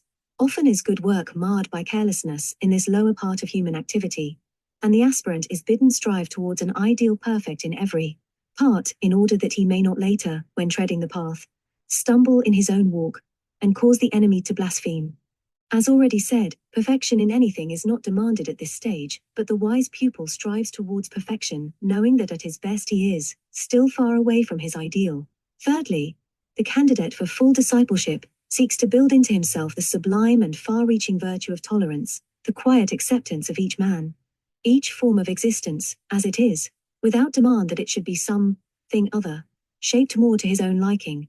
Beginning to realize that the one life takes on countless limitations, each right in its own place and time, he accepts each limited expression of that life, without wishing to transform it into something else. He learns to revere the wisdom which planned this world, and which guides it, and to view with wide-eyed serenity the imperfect parts as they slowly work out their partial lives. The drunkard, learning his alphabet of the suffering caused by the dominance of the lower nature, is doing as usefully in his own stage as is the saint in his, completing his last lesson in earth school, and no more can justly be demanded from either than he is able to perform. One is in the kindergarten stage, learning by object lessons, while the other is graduating, ready to leave his university. Both are right for their age and their place, and should be helped and sympathized with in their place. This is one of the lessons of what is known in occultism as tolerance. Fourthly must be developed endurance, the endurance that cheerfully bears all and resents nothing, going straight onwards unswervingly to the goal. Nothing can come to him but by the law, and he knows the law is good. He understands that the rocky pathway that leads up the mountainside straight to the summit cannot be as easy to his feet as the well-beaten winding highway. He realizes that he is paying in a few short lives all the karmic obligations accumulated during his past, and that the payments must be correspondingly heavy. The very struggles into which he is plunged develop in him the fifth attribute, faith, faith in his master and in himself, a serene, strong confidence that is unshakable. He learns to trust in the wisdom, the love, the power of his master, and he is beginning to realize, not only to say he believes in, the divinity within his own heart, able to subdue all things to himself. The last mental requisite, balance, equilibrium, grows up to some extent without conscious effort during the striving after the preceding five. The very setting of the will to tread the path is a sign that the higher nature is opening out, and that the external world is definitely relegated to a lower place. The continuous efforts to lead the life of discipleship disentangle the soul from any remaining ties that may knit it to the world of sense, for the withdrawal of the soul's attention from lower objects gradually exhausts the attractive power of those objects. They turn away from an abstemious dweller in the body, and soon lose all power to disturb this balance. Thus he learns to move amid them undisturbed, neither seeking nor rejecting any. He also learns balance amid mental troubles of every kind, amid alternations of mental joy and mental pain, this balance being further taught by the swift changes already spoken of through which his HFE is guided by the ever-watchful care of his master. These six mental attributes being in some measure attained, the probationary Chela needs further, but the fourth qualification, the deep intense longing for liberation, that yearning of the soul towards union with deity, that is the promise of its own fulfillment. This adds the last touch to his readiness to enter into full discipleship, for, once that longing has definitely asserted itself, it can never again be eradicated, and the soul that has felt it can never again quench his thirst at earthly fountains. Their waters will ever taste flat and vapid when he sips them, so that he will turn away with ever-deepening longing for the true water of life. At this stage he is the man ready for initiation, ready to definitely enter the stream that cuts him off forever from the interests of earthly life save as he can serve his master in them, and help forward the evolution of the race. Henceforth his life is not to be the life of separateness, it is to be offered up on the altar of humanity, a glad sacrifice of all he is, to be used for the common good. During the years spent in evolving the four qualifications, the probationary Chela will have been advancing in many other respects. He will have been receiving from his master much teaching usually imparted during the deep sleep of the body. The soul, clad in his well-organized astral body, will have become used to it as a vehicle of consciousness, and will have been drawn to his master to receive instruction and spiritual illumination. He will further have been trained in meditation, and this effective practice outside the physical body will have quickened and brought into active exercise many of the higher powers. During such meditation, he will have reached higher regions of being, learning more of the life of the mental plane. He will have been taught to use his increasing powers in human service, and during many of the hours of sleep for the body, he will have been working diligently on the astral plane, aiding the souls that have passed on to it by death, comforting the victims of accidents, teaching any less instructed than himself, and in countless ways helping those who need it, thus in humble fashion aiding the beneficent work of the masters, and being associated with their sublime brotherhood as a co-laborer in a however modest and lowly degree. Either on the probationary path or later, the Chela is offered the privilege of performing one of those acts of renunciation, which mark the swifter ascent of man. He is allowed to renounce devashan, that is, to resign the glorious life in the heavenly places that awaits him on his liberation from the physical world, the life, which in his case would mostly be spent in the middle Arupa world, in the company of the masters, and in all the sublime joys of the purest wisdom and love. If he renounced this fruit of his noble and devoted life, the spiritual forces that would have been expended in his devashan are set free for the general service of the world, and he himself remains in the astral region to await a speedy rebirth upon earth. His master in this case selects and presides over his reincarnation, guiding him to take birth amid conditions conducive to his usefulness in the world, suitable for his own further progress, and for the work required at his hands. He has reached the stage at which every individual interest is subordinated to the divine work, and in which his will is fixed to serve in whatever place, and in whatever way may be required of him. He therefore gladly surrenders himself into the hands he trusts, accepting willingly and joyfully the place in the world in which he can best render service, and perform his share of the glorious work of aiding the evolution of humanity. Blessed is the family into which a child is born tenanted by such a soul that brings with him the benediction of the Master and is ever watched and guided, every possible assistance being given him, to bring his lower vehicles quickly under control. Occasionally, but rarely, a chela may reincarnate in a body that has passed through infancy and extreme youth as the tabernacle of a less progressed ego. When an ego comes to the earth for a very brief life period, say for some 15 or 20 years, he will be leaving his body at the time of dawning manhood, when it has passed through the time of early training, and is rapidly becoming an effective vehicle for the soul. If such a body be a very good one, and some chela be awaiting a suitable reincarnation, it will often be watched during its tenancy by the ego for whom it was originally builded, with the view of utilizing it when he is done with it. When the life period of that ego is completed, and he passes out of the body into Kamaloka on his way to Devachan, his cast-off body will be taken possession of by the waiting chela. A new tenant will enter the deserted house, and the apparently dead body will revive. Such cases are unusual, but are not unknown to occultists, and some references to them may be found in occult books. Whether the incarnation be normal or abnormal, the progress of the soul, of the chela himself continues, and the period already spoken of is reached VV Hen.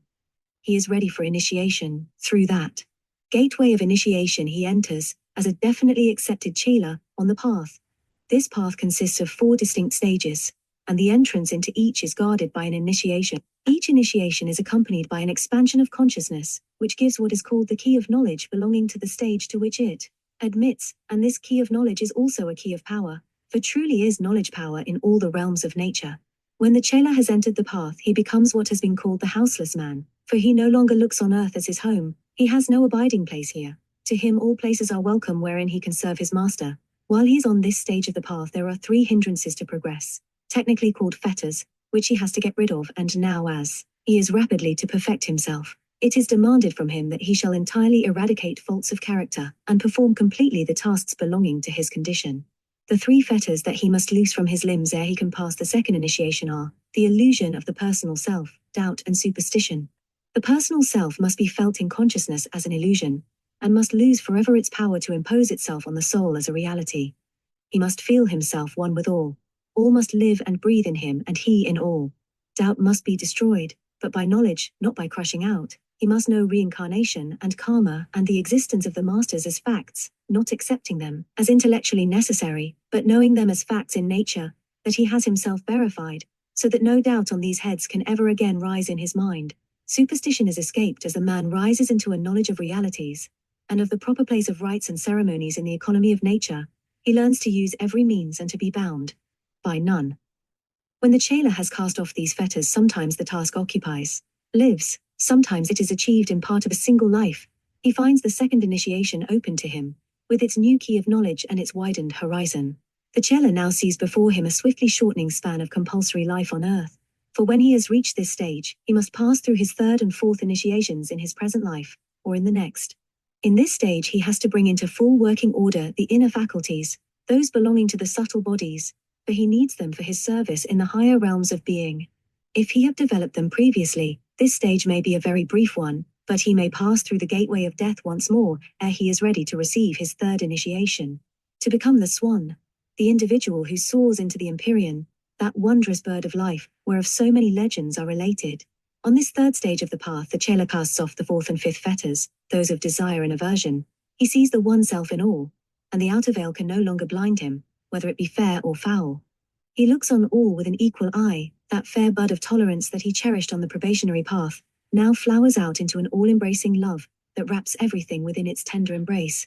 He is the friend of every creature, the lover of all that lives in a world where all things live. As a living embodiment of divine love, he passes swiftly onwards to the 4th initiation, that admits him to the last stage of the path, where he is beyond the individual, the worthy, the venerable F. Here he remains at his will, casting off the last fine fetters that still bind him with threads however fragile, and keep him back from liberation. He throws off all clinging to life in form, and then all longing for formless life. These are chains, and he must be chainless. He may move through the 3 worlds, but not a shred of theirs must have power to hold him. The splendors of the formless world must charm him no more than the concrete glories of the worlds of form. Then, mightiest of all achievements, he casts off the last fetter of separateness, the eye-making faculty which realizes itself as apart from others, for he dwells ever on the plane of unity in his waking consciousness, on the Buddhic plane where the self of all is known and realized as one. This faculty was born with the soul, is the essence of individuality, and it persists till all that is valuable in it is worked into the monad, and it can be dropped. On the threshold of liberation, leaving its priceless result to the monad, that sense of individual identity which is so pure and fine that it does not mar the consciousness of oneness, easily then drops away aught that could respond to ruffling contacts, and the chela stands robed in that glorious vesture of unchanging peace that naught can mar. And the casting away of that same eye-making faculty has cleared away from the spiritual vision the last clouds that could dim its piercing insight, and, in the realization of unity, ignorance, the limitation that gives birth to all separateness, falls away, and the man is perfect, is free. Then has come the ending of the path, and the ending of the path is the threshold of nirvana, into that marvelous state of consciousness. The Chela has been wont to pass out of the body, while he has been traversing the final stage of the path now. When he crosses the threshold, the nirvanic consciousness becomes his normal consciousness, for nirvana is the home of the liberated self. He has completed man's ascent, he touches the limit of humanity. Above him there stretch hosts of mighty beings, but they are superhuman. The crucifixion in flesh is over, the hour of liberation has struck, and the triumphant "it is finished" rings from the conqueror's lips. See, he has crossed the threshold, he has vanished into the light nirvanic, another son of earth has conquered death. What mysteries are veiled by that light supernal we know not. Dimly we feel that the supreme self is found, that lover and beloved are one. The long search is over, the thirst of the heart is quenched forever, he has entered into the joy of his Lord. But has earth lost her child? Is humanity bereft of her triumphant son? Nay. He has come forth from the bosom of the light, and he standeth again on the threshold of nirvana, himself seeming the very embodiment of that light, glorious beyond all telling, a manifested Son of God. But now his face is turned to earth, his eyes beam with divinest compassion on the wandering sons of men. His brethren after the flesh, he cannot leave them comfortless, scattered as sheep without a shepherd, clothed in the majesty of a mighty renunciation, glorious with the strength of perfect wisdom and the power of an endless HFA, he returns to earth to bless and guide humanity, master of wisdom, kingly teacher, divine man.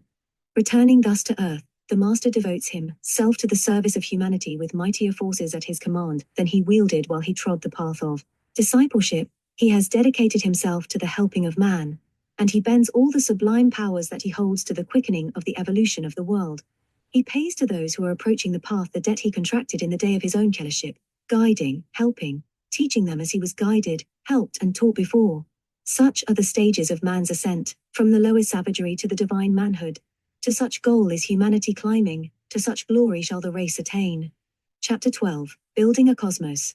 It is not possible, at our present stage of evolution, to do more than roughly indicate a few points in the vast outline of the cosmic scheme in which our globe plays its little part. By cosmos is here meant a system which seems, from our standpoint, to be complete in itself, arising from a single logos, and sustained by his life.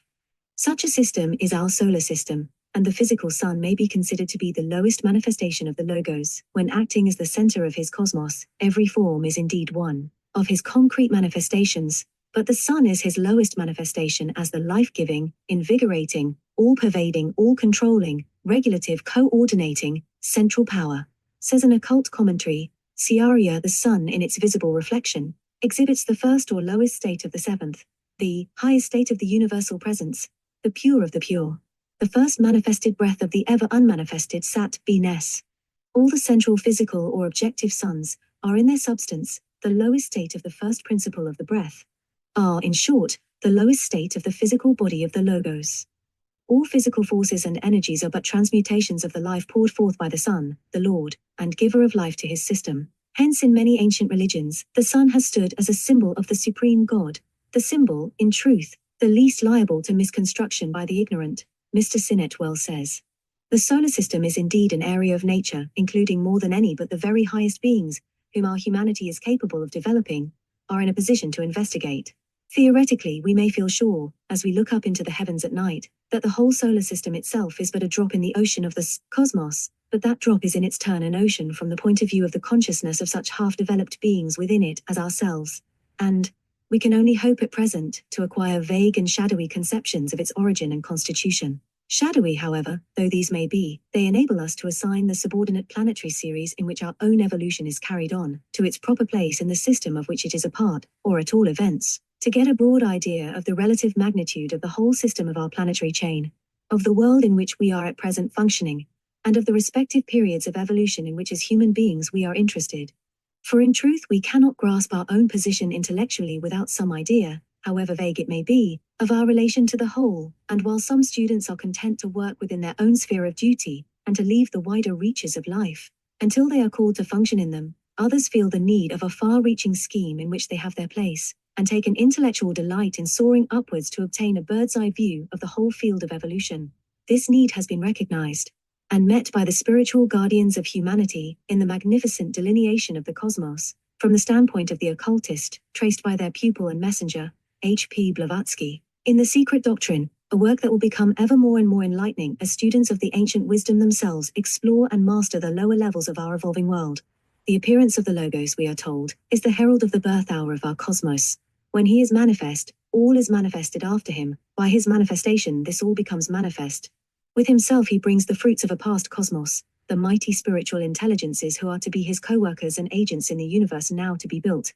Highest of these are the seven, often themselves spoken of as logoi, since each in his place is the center of a distinct department in the cosmos, as the logos is the center of the whole. The commentary before quoted says, "The seven beings in the sun are the seven holy ones, self-born from the inherent power in the matrix of mother substance. The energy from which they sprang into conscious existence in every sun is what some people call Vishnu, which is the breath of the absoluteness. We call it the one manifested life, itself a reflection of the absolute. This one manifested life is the Logos, the manifested God. From this primary division our cosmos takes its sevenfold character, and all subsequent divisions in their descending order reproduce this seven-keyed scale. Under each of the seven secondary logoi come the descending hierarchies of intelligences that form the governing body of his kingdom. Among these we hear of the Lipika, who are the recorders of the karma of that kingdom and of all entities therein, of the Maharajas or Devarajas who superintend the working out of karmic law, and of the vast hosts of the builders, who shape and fashion all forms after the ideas that dwell in the treasure house of the Logos, in the universal mind, and that pass from him to the seven, each of whom plans out his own realm under that supreme direction and all-inspiring life, giving to it, at the same time, his own individual coloring." H.P. Blavatsky calls these seven realms that make up the solar system the seven Laya centers. She says, "The seven Laya centers are the 7 0 points, using the term zero in the same sense that chemists do, to indicate a point at which, in esotericism, the scale of reckoning of differentiation begins. From the centers, beyond which esoteric philosophy allows us to perceive the dim metaphysical outlines of the seven sons of life, and light the logoi of the Hermetic and all other philosophies, begins the differentiation of the elements which enter into the constitution of our solar system. This realm is a planetary evolution of a stupendous character, the field in which are lived out the stages of a life of which a physical planet, such as Venus, is but a transient embodiment. We may speak of the evolver and ruler of this realm as a planetary logos, so as to avoid confusion. He draws from the matter of the solar system, outpoured from the central logos himself, the crude materials he requires and elaborates them by his own life energies, each planetary logos thus specializing the matter of his realm from a common stock. The atomic state in each of the seven planes of his kingdom being identical with the matter of a subplane of the whole solar system, continuity is thus established throughout the whole. As H.P. Blavatsky remarks, atoms change their combining equivalents on every planet, the atoms themselves being identical, but their combinations differing. She goes on. Not alone the elements of our planet, but even those of all its sisters in the solar system, differ as widely from each other in their combinations, as from the cosmic elements beyond our solar limit. Each atom has 7 planes of being, or existence, we are taught, the subplanes as we have been calling them, of each great plane. On the 3 lower planes of his evolving realm, the planetary logos establishes 7 globes or worlds, which for convenience sake, following the received nomenclature, we will call globes A, B, C, D, E, E, F, G. These are the 7 small wheels revolving. One giving birth to the other, spoken of in stanza 6 of the Book of Zimi. He builds them in the likeness of older wheels, placing them on the imperishable centers. Imperishable, since each wheel not only gives birth to its successor, but is also itself reincarnated at the same center, as we shall see. These globes may be figured as disposed in 3 pairs on the arc of an ellipse, with the middle globe at the midmost and lowest point for the most part. The 1st and 7th are on the globes A and G, the 1st and 7th are on the Arupa levels of the mental plane. Globes B and F, the 2nd and 6th, are on the Rupa levels. Globes C and E, the 3rd and 5th, are on the astral plane. Globe D, the 4th, is on the physical plan. These globes are spoken of by H.P. Blavatsky as graduated on the 4 lower planes of the world of formation, and i.e., the physical and astral planes, and the 2 subdivisions of the mental, rupa and arupa. They may be figured, this is the typical arrangement, but it is modified at certain stages of evolution. These 7 globes form a planetary ring or chain, and if for a moment we regard the planetary chain as a whole, as so to say, an entity, a planetary life or individual, that chain passes through 7 distinct stages in its evolution. The 7 globes as a whole form its planetary body, and this planetary body disintegrates and is reformed 7 times during the planetary life. The planetary chain has 7 incarnations, and the results obtained in one are handed on to the next. Every such chain of worlds is the progeny and creation of another lower and dead chain, its reincarnation, so to say. These 7 incarnations make up the planetary evolution, the realm of a planetary logos. As there are 7 planetary logoi, it will be seen that 7 of these planetary evolutions, each distinct from the others, make up the solar system. In an occult commentary, this coming forth of the 7 logoi from the one, and of the 7 successive chains of 7 globes each is described. From one light 7 lights, from each of the 7 times 7. Taking up the incarnations of the chain, the manvantaras, we learn that these also are subdivisible into 7 stages. A wave of life from the planetary logos is sent round the chain, and 7 of these great life waves, each one technically spoken of as a round, complete a single manvantara. Each globe has thus 7 periods of activity during a manvantara, each in turn becoming the field of evolving life. Looking at a single globe, we find that during the period of its activity, 7 root races of a humanity evolve on it, together with 6 other non-human kingdoms interdependent on each other. As these 7 kingdoms contain forms at all stages of evolution, as all have higher reaches stretching before them, the evolving forms of one globe pass to an other to carry on their growth when the period of activity of the former globe comes to an end, and go on from globe to globe to the end of that round. They further pursue their course round after round, to the close of the 7 rounds, or manvantaras. They once again climb onward through manvantara, after manvantara till the end of the reincarnations of their planetary chain is reached, when the results of that planetary evolution are gathered up by the planetary logos. Needless to say that scarcely anything of this evolution is known to us. Only the salient points in the stupendous whole have been indicated by the teachers. Even when we come to the planetary evolution in which our own world is a stage, we know nothing of the processes through which its 7 globes evolved during its first 2 manvantaras, and of its 3rd manvantara, we only know that the globe which is now our moon was globe D of that planetary chain. This fact, however, may help us to realize more clearly what is meant by these successive reincarnations of a planetary chain. The 7 globes which formed the lunar chain passed in due course through their 7-fold evolution, 7 times the life wave. The breath of the planetary logos swept round the chain, quickening IU turn each globe into life. It is as though that logos, in guiding his kingdom, turned his attention first to globe A, and thereon brought into successive existence the innumerable forms that in their totality make up a world. When evolution had been carried to a certain point, he turned his attention to globe E, and globe A slowly sank into a peaceful sleep. Thus the life wave was carried from globe to globe, until one round of the circle was completed by globe G finishing its evolution. Then there succeeded a period of rest, during which the external evolutionary activity ceased. At the close of this period, external evolution recommenced, starting on its 2nd round and beginning as before on globe A. The process is repeated 6 times, but when the 7th, the last round, is reached, there is a change. Globe A, having accomplished its 7th life period, gradually disintegrates, and the imperishable Laya center state supervenes. From that, at the dawn of the succeeding manvantara, a new globe A is evolved, like a new body, in which the principles of the preceding planet take up their abode. This phrase is only intended to convey the idea of a relation between globe A of the first manvantara and globe A of the 2nd. The nature of that connection remains hidden. Of the connection between globe D of the lunar manvantara, our moon, and globe D of the terrene manvantara, our earth, we know a little more, and Mr. Sinnett has given a convenient summary of the slender knowledge we possess in the system to which we belong. He says, the New Earth Nebula was developed around a center bearing pretty much the same relation to the dying plant that the centers of the Earth and Moon bear to one another at present. But in the nebulous condition, this aggregation of matter occupied an enormously greater volume than the solid matter of the Earth now occupies. It stretched out in all directions, so as to include the old planet in its fiery embrace. The temperature of a new nebula appears to be considerably higher than any temperatures we are acquainted with, and by this means, the old planet was superficially heated afresh, in such a manner that, All atmosphere, water, and volatilizable matter upon it was brought into the gaseous condition, and so became amenable to the new center of attraction, set up at the center of the new nebula. In this way, the air and seas of the old planet were drawn over into the constitution of the new one, and thus it is that the moon in its present state is an arid, glaring mass, dry and cloudless, no longer habitable, and no longer required for the habitation of any physical beings. When the present Manvantara is nearly over, during the 7th round, its disintegration will be completed, and the matter which it still holds together will resolve into meteoric dust. In the 3rd volume of The Secret Doctrine, in which are printed some of the oral teachings given by H.P. Blavatsky to her more advanced pupils, it is stated, at the beginning of the evolution of our globe, the moon was much nearer to the Earth and larger than it is now. It has retreated from us and shrunk much in size. The moon gave all her principles to the Earth. A new moon will appear during the 7th round, and our moon will finally disintegrate and disappear.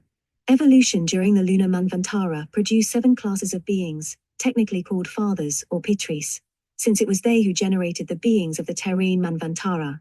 These are the lunar Pitris of the Secret Doctrine. More developed than these were 2 other classes, variously called solar Pitris, men, lower Dionys. Too far advanced to enter on the terrene evolution in its early stages, but requiring the aid of later physical conditions for their future growth. The higher of these 2 classes consisted of individualized animal-like beings, creatures with embryonic souls, i.e., they had developed the causal body. The second were approaching its formation. Lunar Pitris, the first class, were at the beginning of that approach, showing mentality, while the second and third had only developed the kamic principle. These 7 classes of lunar Pitris were the product the lunar chain handed on for further development to the terrene, the 4th reincarnation of the planetary chain. As monads, with the mental principle present in the first, the kamic principle developed in the 2nd and 3rd classes, this germinal in the 4th, only approaching the germ stage in the still less developed 5th and imperceptible in the 6th and 7th, these entities entered the earth chain to ensoul the elemental essence and the forms shaped by the builders. The nomenclature adopted by me is that of the Secret Doctrine. In the valuable paper by Mrs. Sinnett and Mr. Scott Elliott on the lunar Pitris, HPB, Lower Dionys, that incarnate in the 3rd and 4th rounds, are taken as the 1st and 2nd classes of lunar Pitris. Their 3rd class is therefore HPB's 1st class, their 4th class her 2nd, and so on. There is no difference in the statement of facts, only in nomenclature. But this difference of nomenclature may mislead the student if it be not explained. As I am using HPB's nomenclature, my fellow students of the London Lodge and the readers of their transaction will need to remember that my first is their 3rd, and so on sequentially. The builders is a name including innumerable intelligences, hierarchies of beings of graduated consciousness and power, who on each plane carry out the actual building of forms. The higher direct and control, while the lower fashion the materials after the models provided. And now appears the use of the successive globes of the planetary chain. Globe A is the archetypal world, on which are built the models of the forms that are to be elaborated during the round. From the mind of the planetary logos, the highest builders take the archetypal ideas and guide the builders on the arupa levels as they fashion the archetypal forms for the round. On Globe B, these forms are reproduced in varied shapes in mental matter by a lower rank of builders, and are evolved slowly along different lines until they are ready to receive an infiltration of denser matter.